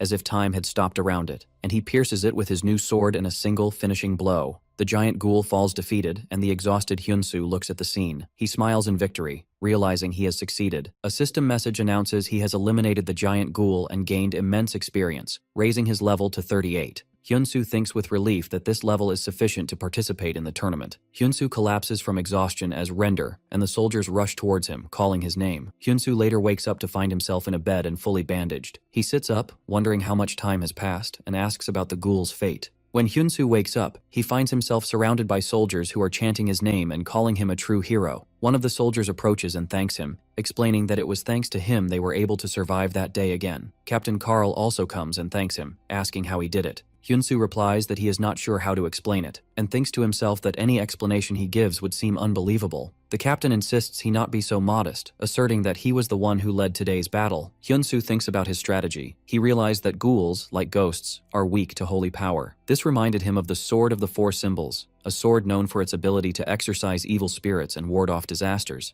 Thanks to what his father taught him about restoration that day, he was able to bring this sword back to life. Hyunsu feels grateful that his plan worked out exactly as he imagined. Captain Carl insists on rewarding him and gives him a bag containing 2,000 gold pieces, which makes Hyunsu very happy as it is equivalent to 2 million won. Captain Carl admits that he misjudged Hyunsu, thinking he was like the rest of the outsiders. The captain bows, asking him to accept his apology. Hyunsu reassures him that it's okay and thanks him for acknowledging him, and at that moment, their affinity reaches its maximum. Then Captain Carl makes a formal request to Hyunsu to repair the Rama's bell. The captain explains that he felt a holy power in the sword Hyunsu used earlier, and with that ability, he believes he can do it. Hyunsu apologizes, saying he appreciates his words, but he must head to the kingdom of Goyard now. Captain Carl smiles, admitting he had forgotten an important detail, that Hyunsu is a blacksmith. He tells him that the Lord possesses a legendary metal, and that if he repairs the bell, he might give it to him. Hyunsu is surprised by the mention of a legendary metal and becomes interested. Captain Carl takes him to see the bell. He reveals a pile of golden fragments, explaining that this is the Rama's bell. Hyunsu is shocked. The bell is not just broken, but completely shattered.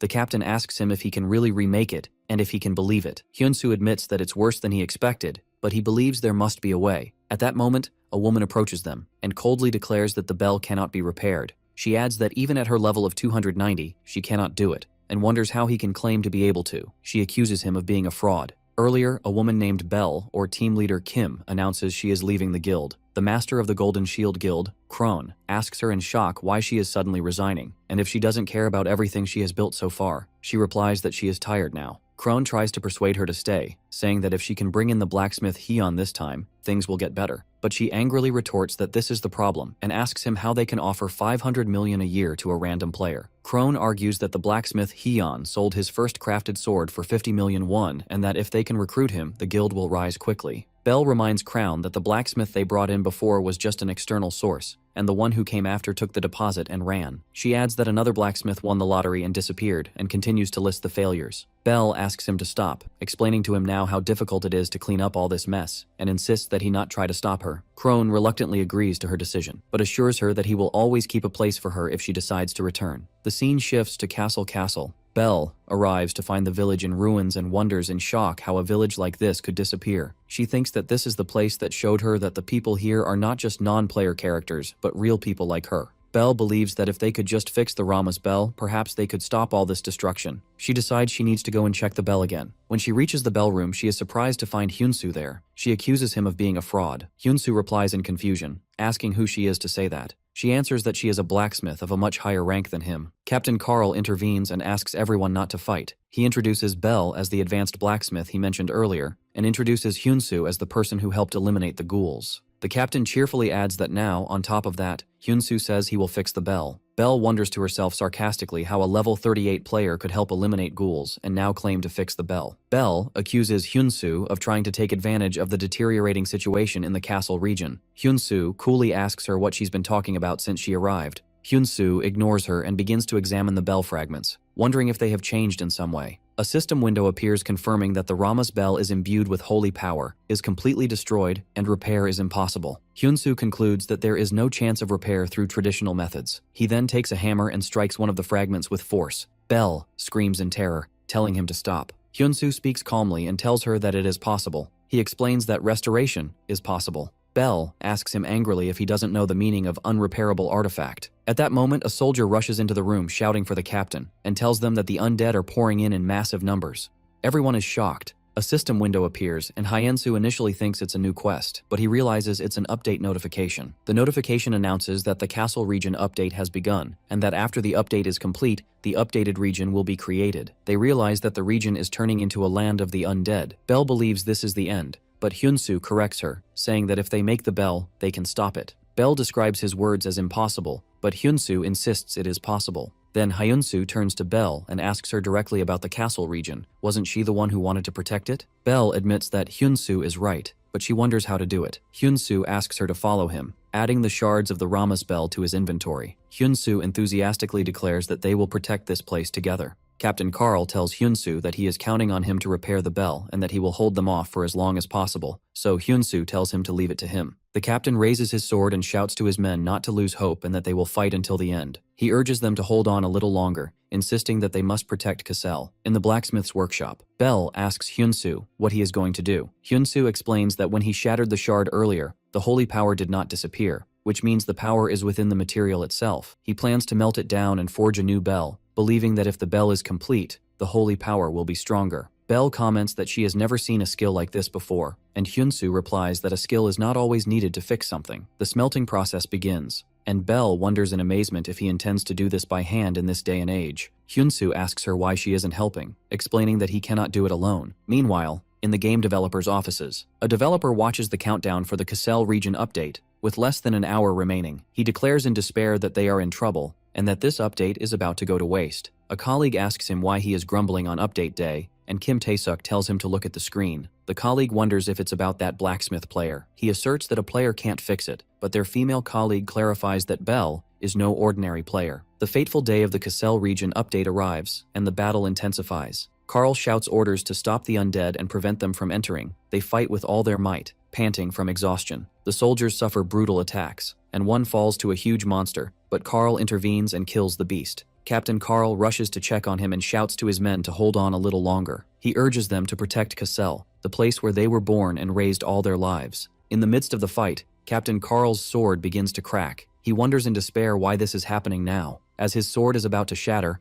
a monster lunges at him, and the captain shouts in defiance. He curses the situation, believing that everything will end like this. Suddenly, a powerful ringing sound echoes across the battlefield. The undead clutch their heads and scream in pain. They burst into flames and fall one by one, as the mysterious sound of the bell continues to spread. The bell's echo resonates throughout the region, and the defending forces look joyfully towards the source of the sound. Captain Carl exclaims happily that the Rama's bell has been repaired. In the developers' offices, one of the developers spits out his drink in shock, unable to believe what he is seeing. In the blacksmith's workshop, Hyunsu was putting the final touches on the bell, and the developers wonder if they really succeeded. The developer asks his team in disbelief if he has lost his mind. Back in the workshop, Hyunsu and Belle look at the hammer used for the work, and Belle asks how they actually managed to achieve it. In the office, a developer shouts, asking what is happening and if the update has really failed. Kim Tae-suk explains that man, Hyunsu, has not slept for a moment since the update countdown began a full week ago. It is revealed that 5 days ago, Hyunsu went straight to the blacksmith's workshop in the Cassel region, gathered the city's workforce, and began repairing the Rama's bell. He explained that they must melt everything down to its basic materials, or more accurately, extract the divine power from them. While Hyunsu was drawing the blueprints, he left Belle in charge of managing the workers and supplying the battlefield. After that, Hyunsu began the custom god crafting process. He planned to use his skill to maximize the bell's power against the undead and evil forces, and to add a skill that could inflict direct damage. He shouted at the workers to increase the furnace heat. With the shared will to protect the Cassel region, everyone worked towards a single goal. Hyunsu yelled at them to focus and not leave any impurities, while the workers were determined to do whatever it took to protect their homeland. They believed this would imbue the bell with even greater divine power. The scenes show the passing of days, from the 4th day before the end, to the 3rd and 2nd, and finally to the last day, where Belle continued to watch, exhausted. Belle wakes up suddenly, wondering when she fell asleep. She sees the completed bell in awe, disbelieving that Hyunsu worked on it for days without a break. A system window appears before her, announcing that her apprentice title is glowing. She has witnessed a crafting process performed by a master craftsman blacksmith, which increased her advanced blacksmithing mastery efficiency by 22%. She wonders in shock if this young man is truly a master craftsman. Hyunsu tells her that the noise must have been very loud, but she slept soundly. Belle protests, saying she wasn't unconscious for that long. Hyunsu reassures her that they are in the final stages and asks her to wait. Belle suddenly asks him if he is Hyun the blacksmith. Hyunsu confirms his identity, then places his hand on the newly completed bell, which glows with immense power and is imprinted with his special symbol. Belle looks at the completed bell with admiration, saying that calling it beautiful doesn't do it justice. It is a magnificent masterpiece. A system window appears, explaining that this is Hyun's second custom creation in progress, unique, with infinite durability. It is a reconstructed artifact that was unrepairable. Belle wonders if this is the reason for its power, admitting she has never seen anyone succeed at something like this before. Suddenly, Belle grabs Hyunsu's hands tightly and eagerly asks him to be with her from now on. Hyunsu asks her in confusion what she means, wondering if it's a love confession, which Belle denies in embarrassment. The scene returns to the decisive day of the battle, where Hyunsu strikes the newly completed bell. Waves of holy energy emanate from the bell, annihilating the hordes of undead who scream in agony as they burn. The soldiers gasp as they watch the horrific scene. A system message confirms that Hyunsu has created a new bell and eradicated the undead, and that he can now prevent the update and create a new story. Hyunsu shouts triumphantly that they did it, thanking God he wasn't too late. But he immediately collapses, overcome by a state of extreme exhaustion that leaves him stunned. Belle rushes to him, anxiously asking if he is okay, while a system message announces the completion of the Repair the Rama's Bell quest. Another message indicates that the rewards have been changed. Meanwhile, the news spreads quickly throughout the Ares player community. Someone asks if others know the blacksmith Hyun and posts a topic titled, "The Reason the Kassel Region Update Failed," with pictures of the tower before and after the bell's repair. Players recognize the name Hyun from Hyun's first custom sword and are stunned that he repaired the Rama's bell. As a result, huge numbers of players start following Hyun's workshop. Hyunsu wakes up in his bed to the sound of continuous notifications, wondering about all the noise. He sees that his workshop's follower count has jumped to 101,655, and he is amazed, wondering how this is possible. Hyunsu smiles, realizing it was a good thing he engraved his name Hyun on the bell, as now everyone who visits the Kassel region will see it. Someone knocks on the door and asks for permission to enter. Captain Carl enters enthusiastically, announcing that their region's savior has awakened. He tells him that he has come with the Lord's approval to give him his reward for making the bell, which is 330,000 gold pieces. Hyunsu is stunned by the amount, which is equivalent to 330 million won. The captain adds that the savior deserves a reward of this caliber, and presents him with a box as a gift from the Lord himself. Hyunsu opens it to find the legendary metal, orichalcum. Hyunsu thanks the captain. Captain Carl insists that they are the ones who should be thanking him, explaining that unlike other outsiders, Hyunsu did not abandon their region and protected them. The captain expresses his sincere gratitude. Hyunsu feels the captain's sincerity and thinks that he only did what had to be done, realizing that the despair of people in Ares is no different from their despair in reality. Hyunsu then takes his leave of the captain, explaining that he needs to return to where he used to live for a while, and the captain immediately agrees. Hyunsu decides it's time to reclaim his workshop and logs out of the game. The captain and his colleague look at the spot where Hyunsu disappeared, commenting that outsiders are a strange group. The next day in Gyeongju, Hyunsu meets with the real estate investor Kang Hyuk-soo. Kang looks at his phone, which displays a message stating that Mr. Hyunsu has deposited 330 million won. Kang tells Hyunsu that he really did it, expressing his astonishment and deep admiration. The scene flashes back to 1 year prior. Hyunsu sits with Kang Hyuk-soo, who is reviewing the property papers. Kang tells him that the total amount comes to 330 million won. Kang mentions that he heard about the big fire and reassures Hyunsu that the amount should be more than enough for the hospital bills, urging him to keep his head up. As Kang prepares to leave, Hyunsu asks in a hesitant voice if he could buy back the workshop. Kang Hyuk-soo asks for clarification on what Hyunsu just said. Hyunsu repeats his question, explaining that if he could somehow raise the money, would Kang sell the workshop back to him? Kang advises him that buying a burned-down workshop would just be a waste of money and that he would be better off buying a new one if he needed it. Hyunsu insists that it must be their workshop, as the place is filled with memories of his father. Kang thinks it over, and then decides to grant Hyunsu a grace period of exactly 1 year. However, he warns him that the second the year is up, he will sell the property to the first buyer. Hyunsu thanks him warmly, while Kang tells him he will be waiting for his call. Back in the present, reading the deposit message again, Kang repeats his deep admiration for Hyunsu. He admits that although he was the one who made the offer, in his heart, he knew he was asking for the impossible. Hyunsu explains that the 1 year period was just a rough estimate, and that the opportunity to sell such a property could have ended at any time, but Kang had already kept his promise. Hyunsu asks why Kang was so kind to him. Kang replies that he was the first person ever to ask to buy back a property after selling it. He adds that he just wanted to encourage someone like him. Hyunsu thanks Kang again, and thinks to himself that thanks to him, he didn't have to give up the workshop, and that he needs to give him something in return. Hyunsu asks him if he is familiar with a game called Ares.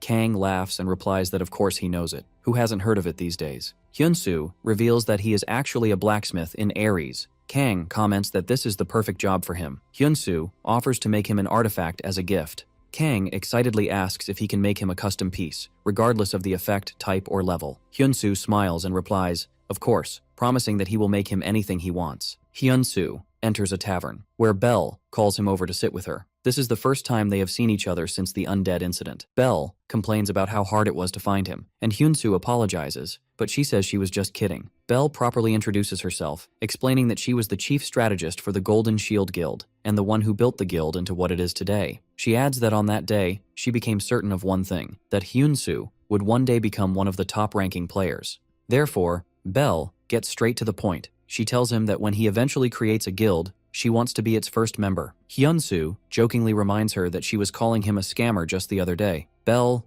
immediately apologizes, but justifies her stance by saying anyone would have misunderstood in that situation. Hyun-soo tells her he was just kidding, and that he is also looking forward to working with her, and they shake hands. But before that, Hyun-soo decides to tell her his plans. Belle is shocked to learn that Hyun-soo is going to meet the Sword King Parad, one of the 10 legends. Hyun-soo confirms that he will enter the Joyard martial arts tournament, adds that the bread he's eating is delicious, and wonders if the winner will receive their prize from Parad himself. Belle confirms this but is worried, explaining that this tournament is a gathering of rising stars from all over, and it's no joke. Hyun-soo simply replies that this is exactly why he must win. Belle wonders how he can say that so simply, and if he can even taste his food. Hyun-soo reassures her not to worry, and tells her that he will aim for the top using his specialty, leaving her puzzled. When Hyun-soo asks if she is going to eat, she replies that she is full. The day of the Joyard martial arts tournament arrives. The tournament's head, Baek, welcomes the outsiders. He announces that the tournament will begin the moment he steps off the stage and that they will all face monsters shortly. He adds that although they may not be able to see him, His Majesty, King Parad, is watching them, so they must be on their best behavior. He wishes them luck, and a system window announces the start of the tournament.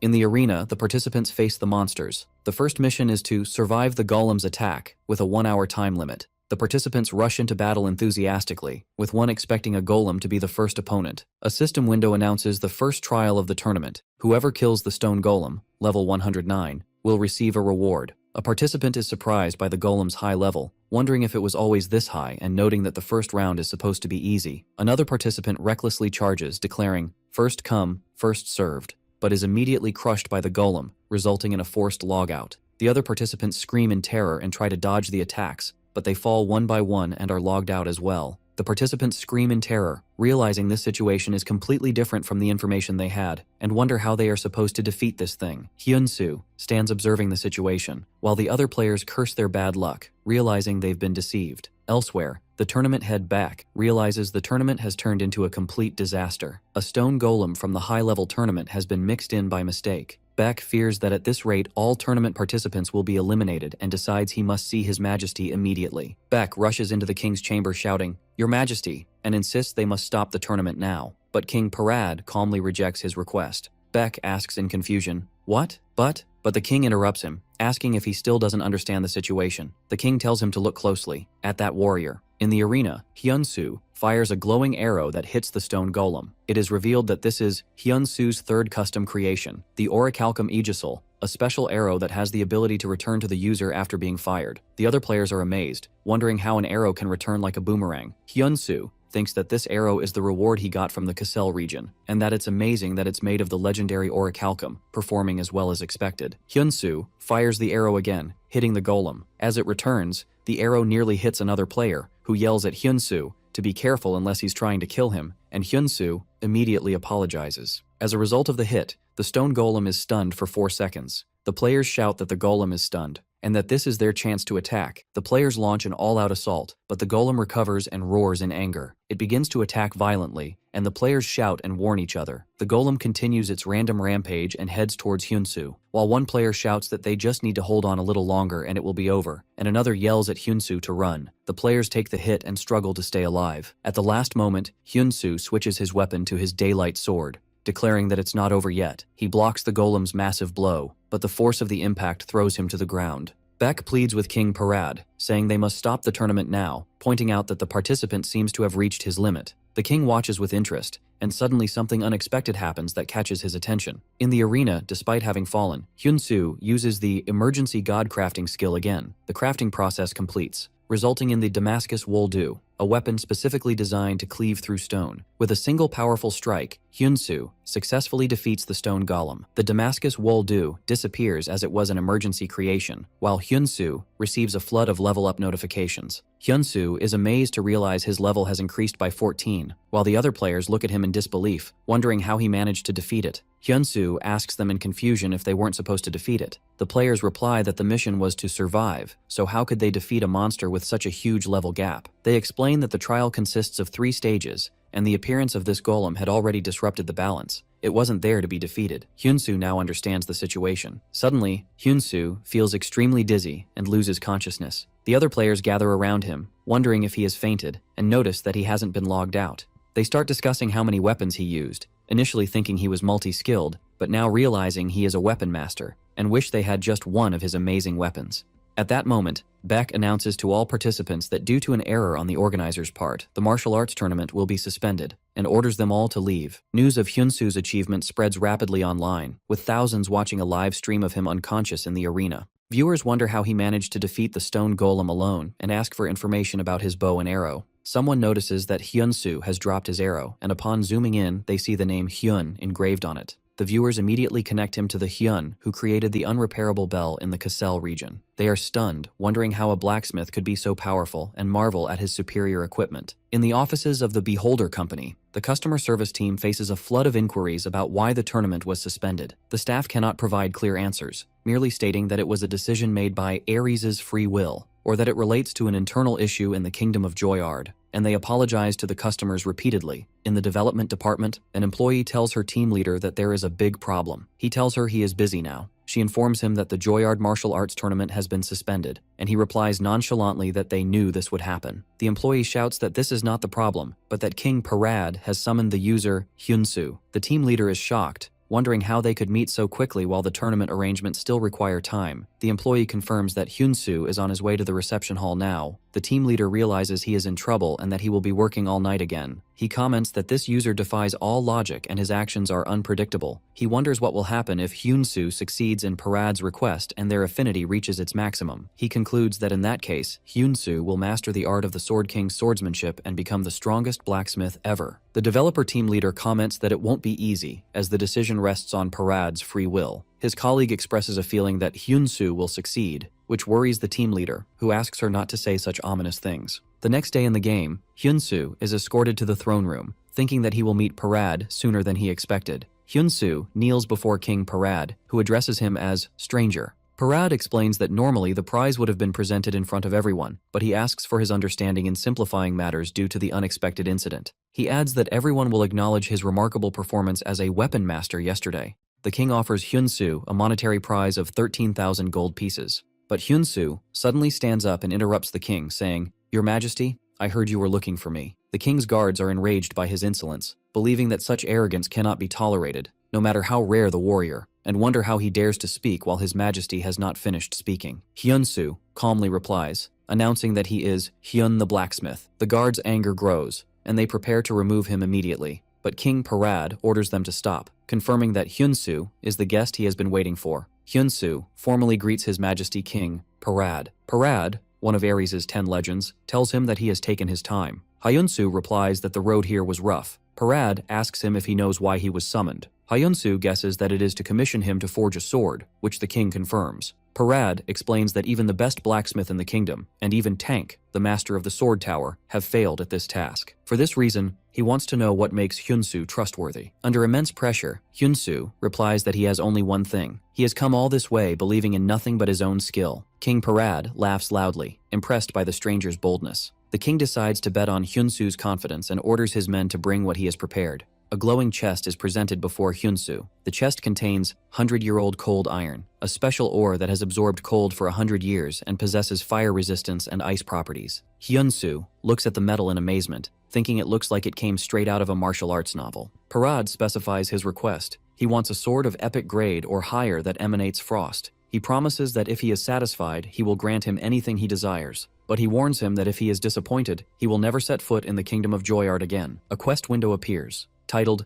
The King's Commission, which requires the king's acknowledgement. The reward is the fulfillment of one request from Parad, and the penalty for failure is expulsion from the Kingdom of Joyard. Hyunsu accepts the quest, promising that he will not disappoint the king and that he will surely succeed. Later in the blacksmith's workshop, Hyun-soo feels his neck burn from the intensity of the gaze directed at him. He turns to see a woman watching him. It is Bella, the vice captain of the Knights of the Kingdom of Joyard, and her level is 301. Hyun-soo thinks to himself that even though he is a stranger, placing a guard on him so blatantly is excessive, but he retracts his thought, considering it natural that they wouldn't trust him easily. Bella tells him to pretend she's not there and to focus on his work. Hyun-soo asks her with a sarcastic smile if his staring is that obvious, and she replies, yes. Bella thinks to herself who this young man thinks he is, remembers that His Highness has pinned his last chance on them, and vows that he had better not fail. Hyun-soo feels the immense pressure she is putting on him. Suddenly a doorbell rings in the game, puzzling Hyun-soo. He apologizes to Bella, explaining that it seems something has happened in his real world,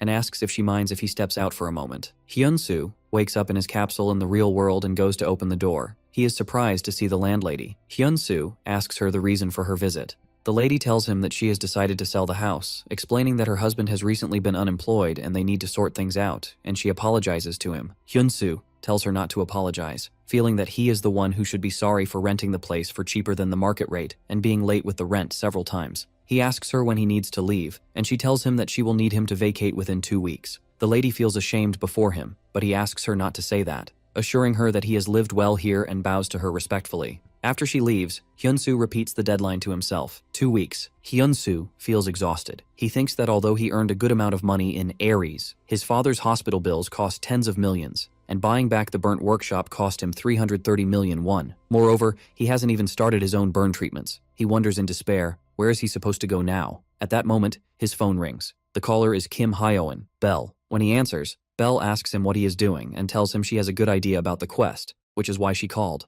Hyun-soo asks her to call him back later, explaining that his head is a bit preoccupied right now. Belle asks him if something is wrong. Hyun-soo tells her that Parad's quest is important, but he suddenly has to move out of his house in 2 weeks. Belle angrily reminds him how important this quest is. She tells him that she expects 2 main outcomes from it. Belle explains that right now, people are arguing about whether the champion of the Joyard martial arts tournament and the blacksmith Hyun are the same person. She suggests he not clarify it yet, and when he reveals his path later, it will blow up. She adds that he received a commission to forge a sword from Parad, one of the most influential NPCs in Aries. She asks him to just imagine Parad revealing a new sword engraved with the name Hyun. That is the moment his value will skyrocket, which is why she said she would stand by him. Hyun-soo thanks her, saying she has brought him back to his senses, and promises he will do his best. Hyun-soo returns to the game to find Bella, shouting at him angrily. Bella yells at Hyun-soo, asking why he is only now returning, and he asks in confusion what happened. Bella tells him that His Royal Highness, Parad, has been trapped in the dragon's nest. Hyun-soo asks in shock where King Parad is trapped, then asks for the exact location of the dragon's nest. Bella asks incredulously how he can be surprised when he doesn't even know where it is, and Hyun-soo replies that he thought he should at least act surprised. Bella tells him that time is running out, and quickly explains. She clarifies that the Flame Nest is the general name for the fire-type monster region. Among them is the Efreet Dungeon,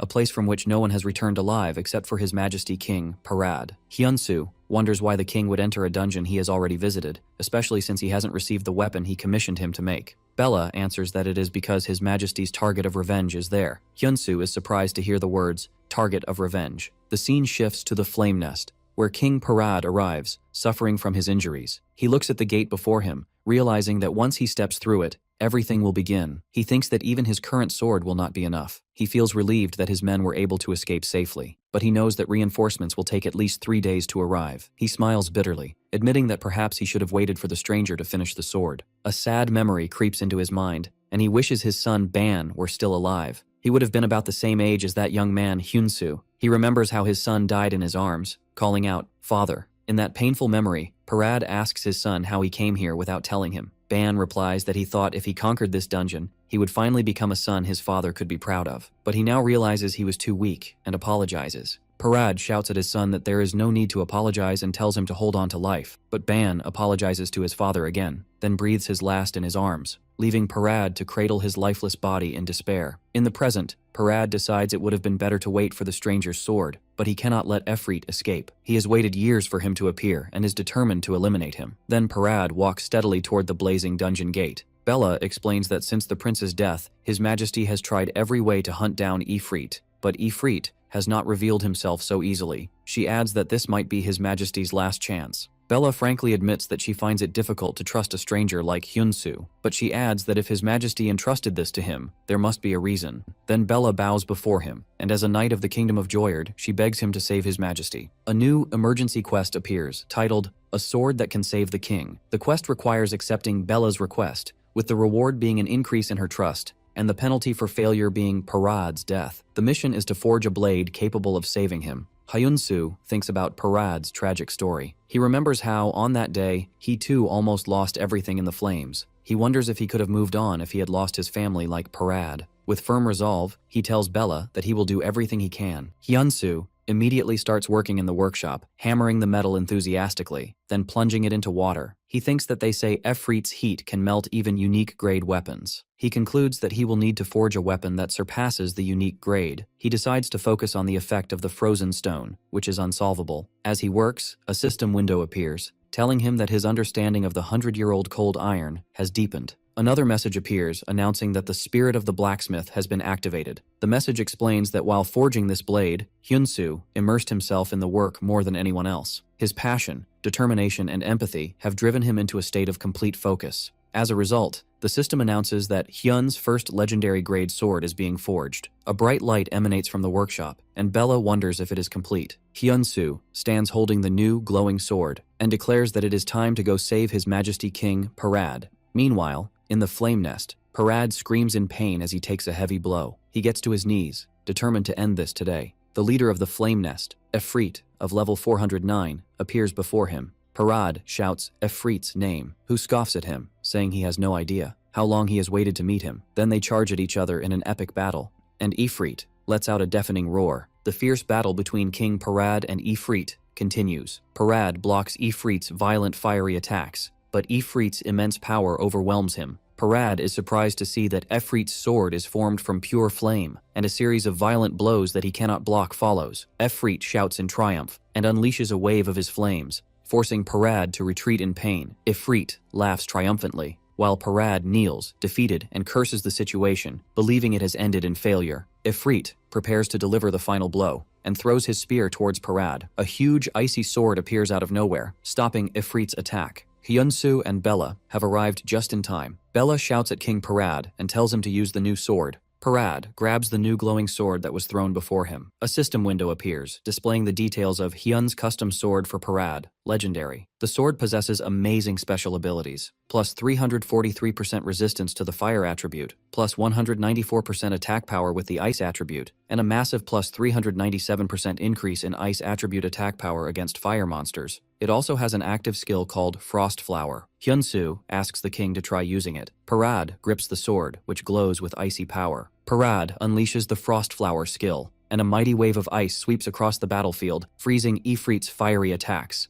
Efreet screams in pain as the sword's icy power counters its heat. Parad declares that it is over. Parad lunges forward, and his icy sword collides with Efreet's fiery body and shatters it. Efreet is shocked, and Parad continues his attack. Parad succeeds in delivering a finishing blow, defeating Efreet. A system window announces that he has defeated the boss monster. Parad breathes a sigh of relief, believing they have finally succeeded. But suddenly, Efreet's body begins to glow and explode. Hyun-soo wonders what is happening. Bella realizes that some monsters self-destruct before they die. Parad is caught in the massive explosion that destroys the entire dungeon. Bella screams at King Parad to get out immediately, warning him of the danger. But Parad orders her to stay put, considering it a royal command. He looks at a locket with a picture of his son and thinks that he wants to end things here. Bella feels hopeless. She knows she must save His Majesty, but he has ordered her not to come. She wonders in confusion what she should do. Hyun-soo steps forward alone and tells her that he will go and get His Majesty. He uses the emergency god crafting skill to create a flame-resistant shield. Hyun-soo enters the blazing inferno and calls out for His Majesty King Parad. The king orders him to go back, saying he has done more than his share. Hyun-soo refuses to leave, insisting that he came here to accompany him and will not leave. Hyun-soo asks him if his decision is because of the person in the locket. The king confirms this, admitting that because of him, his son left this world, and wonders with what face he can continue to live. Hyun-soo asks him if he thinks the person in the locket would be happy about this. Parad becomes furious, shouting at Hyun-soo that he dares not speak and that no one can know this feeling. The grief of losing a child because of him Parad grabs Hyunsu by the collar and shouts at him how he dares to even talk about it. Hyunsu admits that he will never know this specific sorrow, but he clarifies that he too almost lost a dear family member, revealing that his father is in a coma. Hyunsu tells the king that he used to pray every day for his father to open his eyes, but now he is just happy that his father is alive in any way. He assures him that this is what his son must feel too. Parad embraces Hyunsu as he cries, asking him to let his son go in peace. The king sees a vision of his smiling son and apologizes to him repeatedly, admitting that his foolish father was wrong. Hyunsu whispers in his ear that he must live, and asks him, shouldn't he become a father his son can be proud of? King Parad agrees with him, saying he shouldn't be a shameful father. King Parad smiles and tells Hyunsu to go. They emerge from the collapsing flames, and Bella rushes towards them shouting, "Stranger, is His Majesty okay?" Hyunsu reassures her that His Majesty is fine. As he tells her he will be back soon, a system message appears, announcing that his health points have reached 0 and he will be forcibly logged out. Hyunsu reassures her that strangers don't die, and then disappears. Bella looks on in shock, while King Parad collapses into her arms, whispering that the boy saved him. Bella shouts His Majesty's name and tells him to regain consciousness. Parad loses consciousness with a smile on his face. Hyunsu wakes up in the real world, and a system message appears, stating that due to the forced logout penalty, his level has decreased by 1. He looks at his bandaged hands with tears in his eyes and vows to his father that he will move forward. In the throes of a deep coma, King Parad finds himself lost in a dark void, before a scene he could only have dreamt of in his deepest wishes unfolds before him. He sees his late son, Ban, standing in a lush green field, its verdure stretching as far as the eye can see, where wildflowers dance with a gentle breeze. Suddenly the silence is broken by a tender voice he has long yearned for, calling him Father. The dense darkness around Parad vanishes in an instant, and he finds himself standing in that bright, vibrant field. His son runs towards him with a pure smile, while Parad approaches with hesitant steps, asking in a voice filled with hope and doubt if this is truly his beloved son. Ban confirms his identity with a calm smile, but his features soon turn serious as he tells him he has come to bid him one last farewell. Shock grips Parad's heart as his eyes widen in denial. He grabs his son's arms tightly as if fearing he might vanish before him again, asking in a trembling voice laced with pain what one last farewell means. Ban gently reminds his father of what their friend Hyunsu had said before, expressing his sincere wish for his father to be happy and healthy. He asks him with a pleading gaze to stop blaming himself and to live for himself now. After his final touching words, Ban's translucent body begins to fade, turning into particles of light, while Parad screams his name in pain and sorrow, trying in vain to hold on to him. The king suddenly awakens from his long coma, gasping for air, still whispering his son's name, Ban, in a daze. 2 of his loyal aides, who had been watching over him with concern,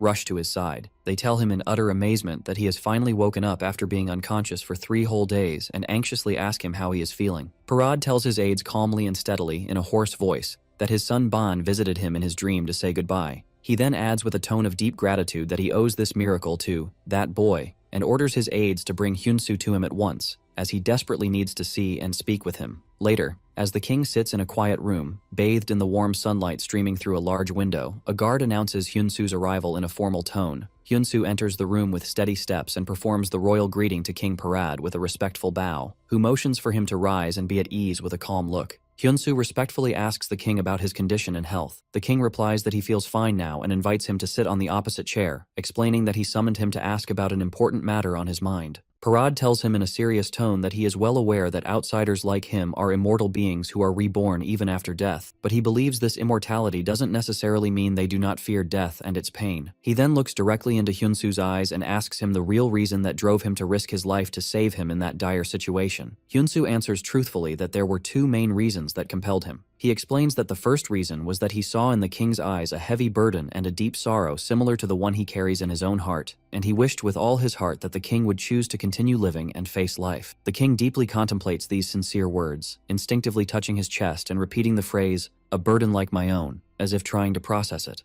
When the king curiously asks about the second reason, Hyunsu replies with a shy smile, scratching his head humbly, that the other reason was his absolute confidence that His Majesty would grant him a generous reward befitting the saving of a king's life. Parad smiles faintly at the word confidence, noting that it's a bold answer that shows great self-assurance. The king agrees with him, gratefully confirming that he was indeed planning to give him a great reward beyond his expectations. He presents him with an elegant sealed scroll, explaining that it represents the price of the exceptional sword he forged for him. When Hyun-soo carefully opens the scroll, a transparent blue system window flashes before him with a clear and direct message stating that he has received 1,017,600 gold pieces. Hyun-soo freezes in place for a few moments, staring at the number that surpasses all his expectations, leaving him in utter shock and amazement at the unimaginable sum. The king calmly and contentedly remarks that the sword did indeed save his life, and therefore it deserves at least that amount, if not more. Hyun-soo bows deeply and involuntarily, expressing his thanks and gratitude to His Majesty. The king asks him to sit again and raise his head. Parad tells Hyun-soo in a fatherly tone that, just as he advised, he will try to live his life to the fullest from now on, so that he won't feel shame or regret when he meets his son Ban again in the afterlife. The king hopes that Hyun-soo will do the same and asks him to live a strong and hopeful life for his father, who awaits his awakening one day. He then kindly asks him to visit him from time to time at the palace, expressing his sincere curiosity to hear the stories of his future life and the interesting people he will meet on his journey. Hyun-soo agrees immediately and without hesitation, telling the king that he too would like to listen to his stories and wisdom. The king smiles, pleased with this mutual understanding, and tells Hyun-soo that he is the one who granted him this great realization and new strength. He then asks him in a friendly tone if he could consider him a close friend. At that moment, a system message appears, announcing that his affinity with King Parad has reached its maximum, followed by another message stating that the friend's blessing is now upon him. Hyun-soo immediately recognizes the immense value of becoming friends with a central and important character like King Parad. He shakes the king's hand warmly and replies that the honor is all his in gaining this friendship. In celebration of their new friendship, the king proudly declares that he wishes to pass down his family's swordsmanship, a priceless treasure. The Knight Commander Benson, who was standing nearby, intervenes with visible shock on his face, questioning how His Majesty could bequeath his precious martial arts to a stranger to the kingdom. He respectfully reminds him that he has already appointed Lord Rod as his successor and has begun teaching him the secrets of the sword, and that one must be qualified and worthy to learn these sacred arts. The king calmly and confidently replies that he does not intend to teach just anyone, but someone who has proven his worth. A new shining skill quest window titled Sword King's Swordsmanship suddenly appears before Hyun-soo. The quest specifies that he must prove his worth by landing 3 or more valid attacks on the Knight Commander Benson himself, and that the reward will be learning the legendary Sword King's Swordsmanship. King Parad announces decisively that Commander Benson will personally test Hyun-soo's qualifications. After Parad granted him a 2-day leave to rest and prepare, the first thing Hyun-soo did after logging out of the game was use a portion of his reward money to pay off all of his father's accumulated hospital bills. After that, he rented a new, more comfortable place to live, bidding farewell to his old, cramped apartment. He also gratefully went to thank his former landlady, who had been lenient with his late rent payments, and gave her a small gift. After settling his basic affairs, he called his close friend Ji-hoon and enthusiastically invited him to dinner on his treat. Ji-hoon was skeptical at first, thinking it would be a simple invitation for instant noodles as usual, but he was utterly surprised when they met at a luxurious restaurant serving the finest grilled Korean beef. Ji-hoon joked, unable to believe his eyes, saying that now he had seen everything in life since Hyun-soo was treating him to such expensive food. Hyun-soo told him with a smile that he wanted to treat him to a nice meal because he had done so much for him and provided invaluable support. During the enjoyable dinner, Hyun-soo presented an elegant gift bag to his friend. Ji-hoon opened it curiously, only to discover, in shock and amazement, that it contained a pair of luxury Hermes shoes he had been dreaming of for a long time. Ji-hoon pointed at Hyun-soo in disbelief, asking where he got all this money and if this expensive gift was really for him. Hyun-soo explained it was a small gift because he knew Ji-hoon had wanted those shoes for a while, and also told him he had transferred the money for the game capsule he had given him back to his bank account. Overjoyed, Ji-hoon hugged the shoebox happily and thanked his friend warmly and gratefully. Hyun-soo felt in that moment that his life was finally changing for the better thanks to Ji-hoon, and told him that he was the one who should be thanking him for everything. Ji-hoon got flustered by this emotional talk, so Hyun-soo jokingly told him to shut up and eat before the meat got cold. In the grand and spacious training hall, Hyun-soo's anticipated test begins.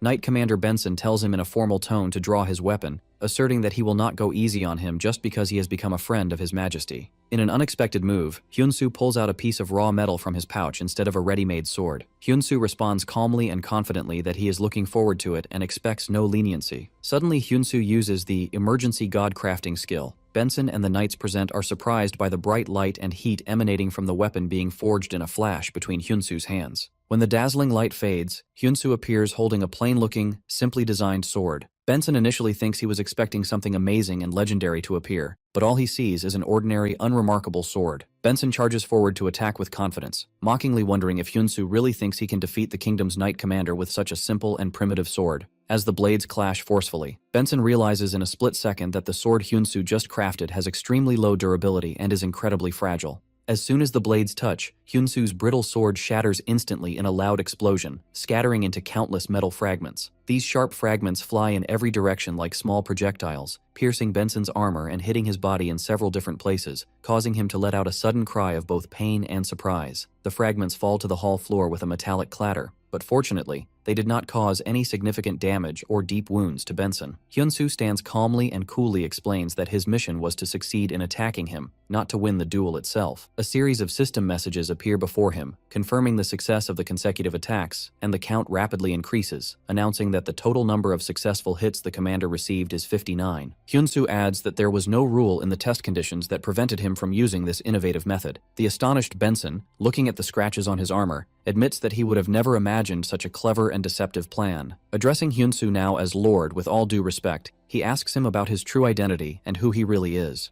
Hyunsu reveals himself with an aura of confidence, declaring that he is the god of blacksmiths. Upon hearing this legendary title, Benson and the other knights bow before him in perfect unison, declaring it a great honor to meet the god of blacksmiths and pledging to spread the swordsmanship he will learn everywhere. Hyunsu feels embarrassed and immensely pressured by their exaggerated reaction and asks them to stop and get up immediately. Afterward, Hyunsu undergoes 2 full weeks of harsh and comprehensive training under the personal supervision of Benson and King Parad. Thanks to this intensive training, he successfully acquires the Sword King's swordsmanship skill, and his expertise in sword mastery also increases significantly and noticeably. Hyunsu thinks that this strict training style reminds him of other powerful swordsmen he has met in the past. Since his player level is still relatively low, he was only able to learn the first 3 chapters of the swordsmanship: Beast's Aura, Raging Wave's Sword, and Sword's Cry. He was promised by the king that he would learn the remaining chapters once he raised his proficiency and sword mastery level. After his grueling training period ends, Hyunsu goes to meet King Parad again in the throne room. King Parad warmly welcomes him as a friend. Hyunsu tells the king that he has an important request he would like to make now that he has proven his worth. Hyunsu reveals his request. He desperately needs the 100-year-old cold iron, the same rare material used to craft the king's legendary sword. The king considers his request with interest, thinking for a moment before replying that he would gladly give it to his dear friend. But King Parad regretfully informs Hyunsu that the piece of cold iron used to make the sword was unfortunately the last remaining piece in the kingdom's vaults. Hyunsu is shocked and disappointed, realizing that this will significantly hinder his future plans. The king smiles and tells him not to despair so quickly, explaining that more cold iron can be obtained directly from its source, the fearsome Frost Mine. The king suggests that Hyunsu go and get it himself, on a new adventure. Hyunsu wonders with hesitation and concern if he can really do it alone. King Parad orders his loyal aide, Bella, to go to the Frost Mine and accompany Hyunsu on his mission. Bella initially objects politely, explaining that her first duty is to stay by His Majesty's side and protect him. The king insists that this journey will be a good and beneficial experience for her to hone her skills as well, so Bella immediately agrees to carry out the royal command.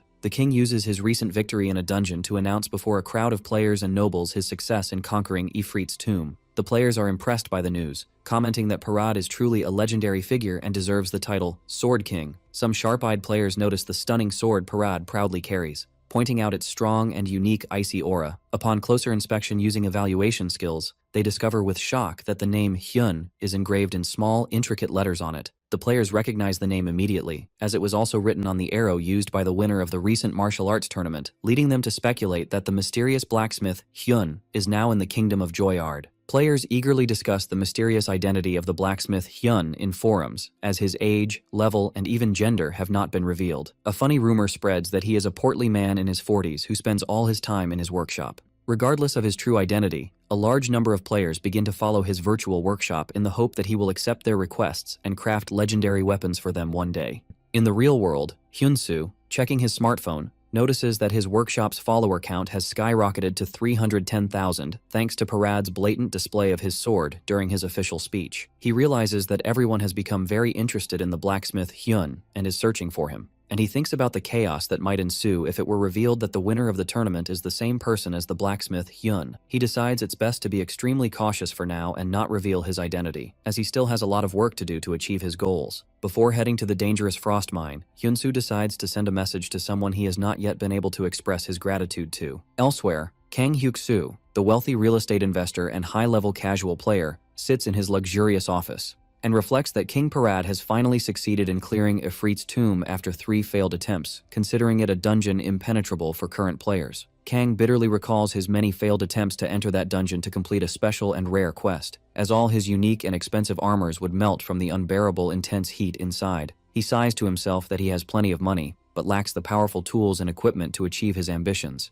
and wonders if there is a skilled craftsman who can help him with this dilemma. At that moment, he receives an in-game message from Lord Hyun-soo, telling him that he is contacting him to fulfill the promise he made the other day about crafting an armor for him. Kang Hyuk-soo smiles broadly, immediately realizing the identity of the sender he had been looking for. Hyun-soo's message reaches Kang Hyuk-soo. At first, Kang tries to remember what promise he is talking about, before realizing he means the artifact they discussed that day. He offers to fulfill the promise he made to him before, asking Hyun-soo if there are any changes to the specifications Kang had requested, as he plans to craft and send it soon. Kang wonders to himself if Hyun-soo is truly capable of crafting the piece he needs in his current state. Kang replies that there are no changes, then asks Hyun-soo about his current level. Hyun-soo answers that he is at level 59, which makes Kang think that his level is still very low. Kang ends the conversation by asking Hyun-soo to do his best if it's not too much trouble. As he sits in his office, Kang decides that despite Hyun-soo's low level, he is a young man with a bright future, so he can place some hope in him. Later in his car, Kang sees a news article praising Hyun the Blacksmith as a key contributor to Parad's success in conquering Ifrit as the maker of the weapon the king used.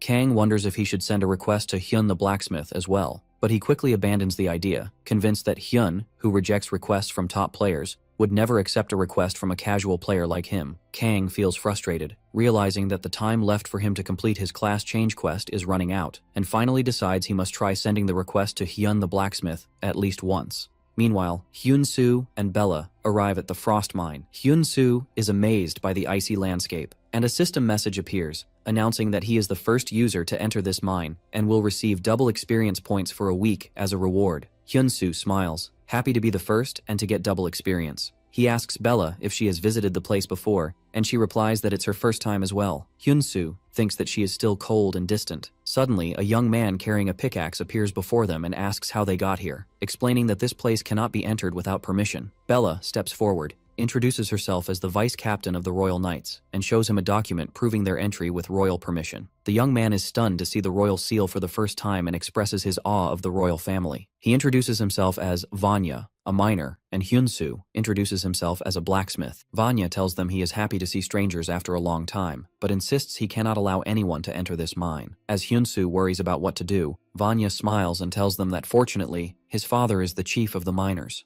Vanya offers to take them to his father and leads the way. Hyun-soo thanks Vanya, who tells him not to worry about it. As they walk, Hyun-soo notices a huge crystal-covered monster and wonders if it's a monster. Vanya replies that the sight is interesting, explaining that it's a type of dungeon. He explains that in the distant past, monsters appeared all over the mine, but 100 years ago, a wizard came here and sealed them all inside that dungeon. Hyun-soo stares intently at the monster and asks with interest if the crystals attached to it are the 100-year-old cold iron. Vanya confirms this but warns him not to be greedy, as getting too close could seriously hurt him. Vanya continues his warning, explaining that inside the ceiling barrier is the land of monsters. He adds that while one might be able to enter, it would be difficult to return alive. He expresses the miner's disappointment, as that sealed mine probably contains the largest remaining amount of ore. However, he concludes that they must be content, as they can work safely as long as those monsters are locked up. They reach their destination, and Vanya points to a man, announcing that they have arrived and that this person is his father. Vanya runs, calling out to his father that they have visitors. Vanya tells Hyun-soo that he will leave now that he has shown him the way, and Hyun-soo thanks him for his guidance. Vanya wonders to himself why a stranger would come to this place. Hyun-soo politely approaches Vanya's father. The man notices the newcomers,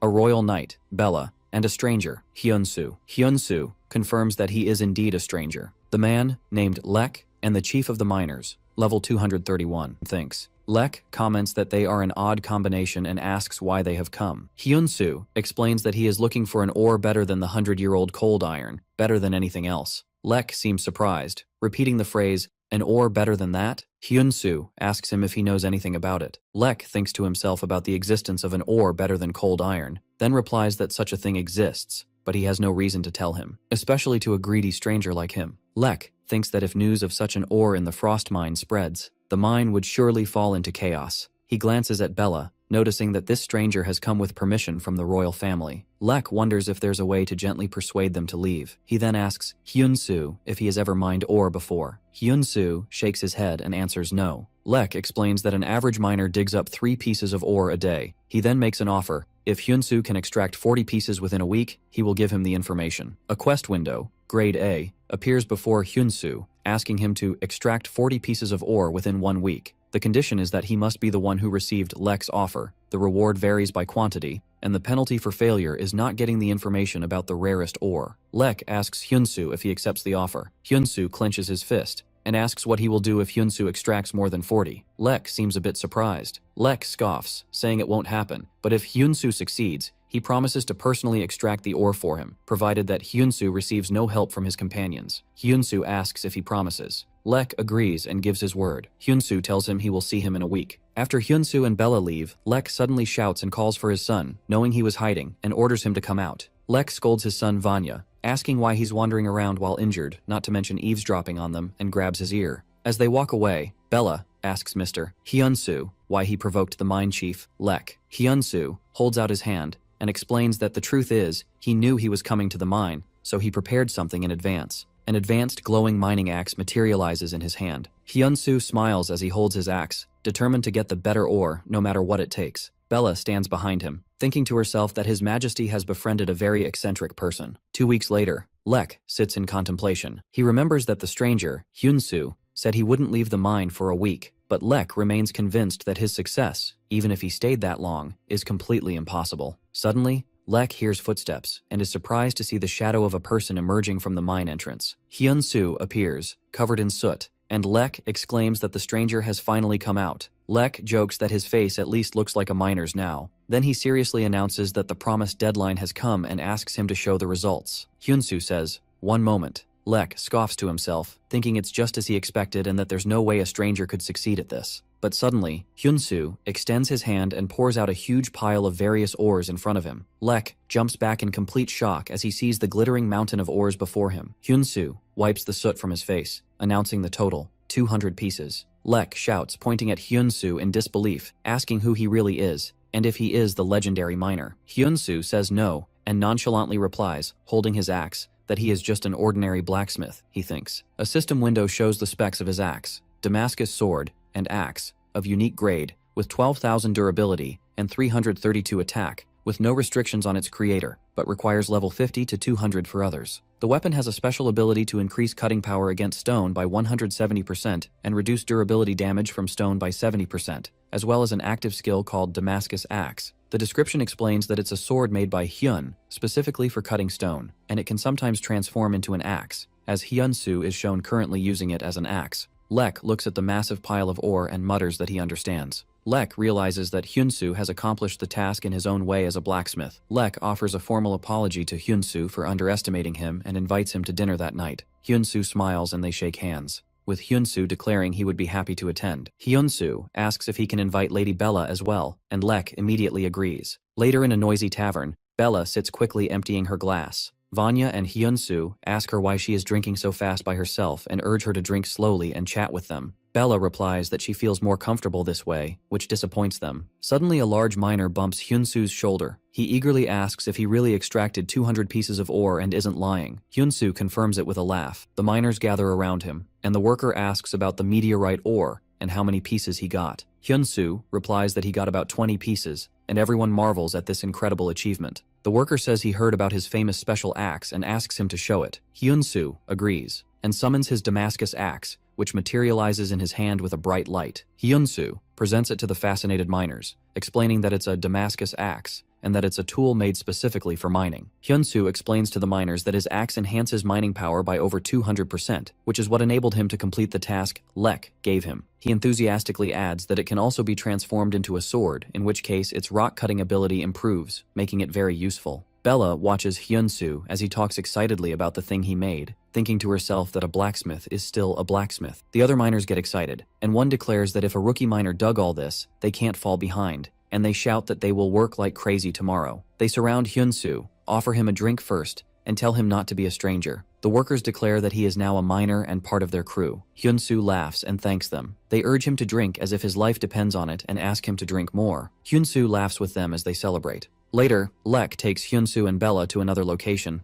telling them that this is where the millennial meteorite ore is buried. Hyun-soo looks confused and asks Lek if this is really the place he meant. Hyun-soo points to the dungeon's magic barrier, reminding Lek that he already told him they couldn't enter because of it. Lek nods in agreement and confirms that the ore is inside. Hyun-soo thinks that he knows that too, but the place is full of monsters. Hyun-soo asks Lek if that's normal, and the other replies that it's his problem and he should solve it himself. Hyun-soo asks how they are supposed to mine there. Lek tells them he is going to another nearby mine, and that Hyun-soo can come and find him anytime if he has questions. As soon as Lek turns to leave, a system window suddenly appears before Hyun-soo, announcing that a new story begins. Hyun-soo is surprised and wonders what it means for a story to suddenly appear. A series of system messages explains that 100 years have passed since the wizard Fallon placed the barrier, and the barrier has weakened. The messages warn that the monsters trapped for 100 years have become enraged, and the barrier will break within 3 minutes. Hyun-soo turns around in terror and runs, shouting at Lek to wait. Lek stops and asks him what's happening. Hyun-soo screams that the barrier is about to break and that they must evacuate the miners immediately. Lek can't believe what he's hearing, wondering how a barrier that has stood for 100 years could suddenly break. At that moment, the entire mine begins to shake violently, and Lek, Hyun-soo, and Bella look on in shock. Rocks fall and the mine begins to collapse. Lek, seeing the other miners in danger, shouts that the mine is collapsing and orders everyone out. Hyun-soo also shouts, telling them to evacuate now and warning that the monsters will be out soon. Lek tells Hyun-soo and Bella to go first, declaring that he will rescue those trapped inside and then leave, as cries for help are heard. Another miner agrees with him and shouts for the others to go first, insisting they can't leave their comrades behind.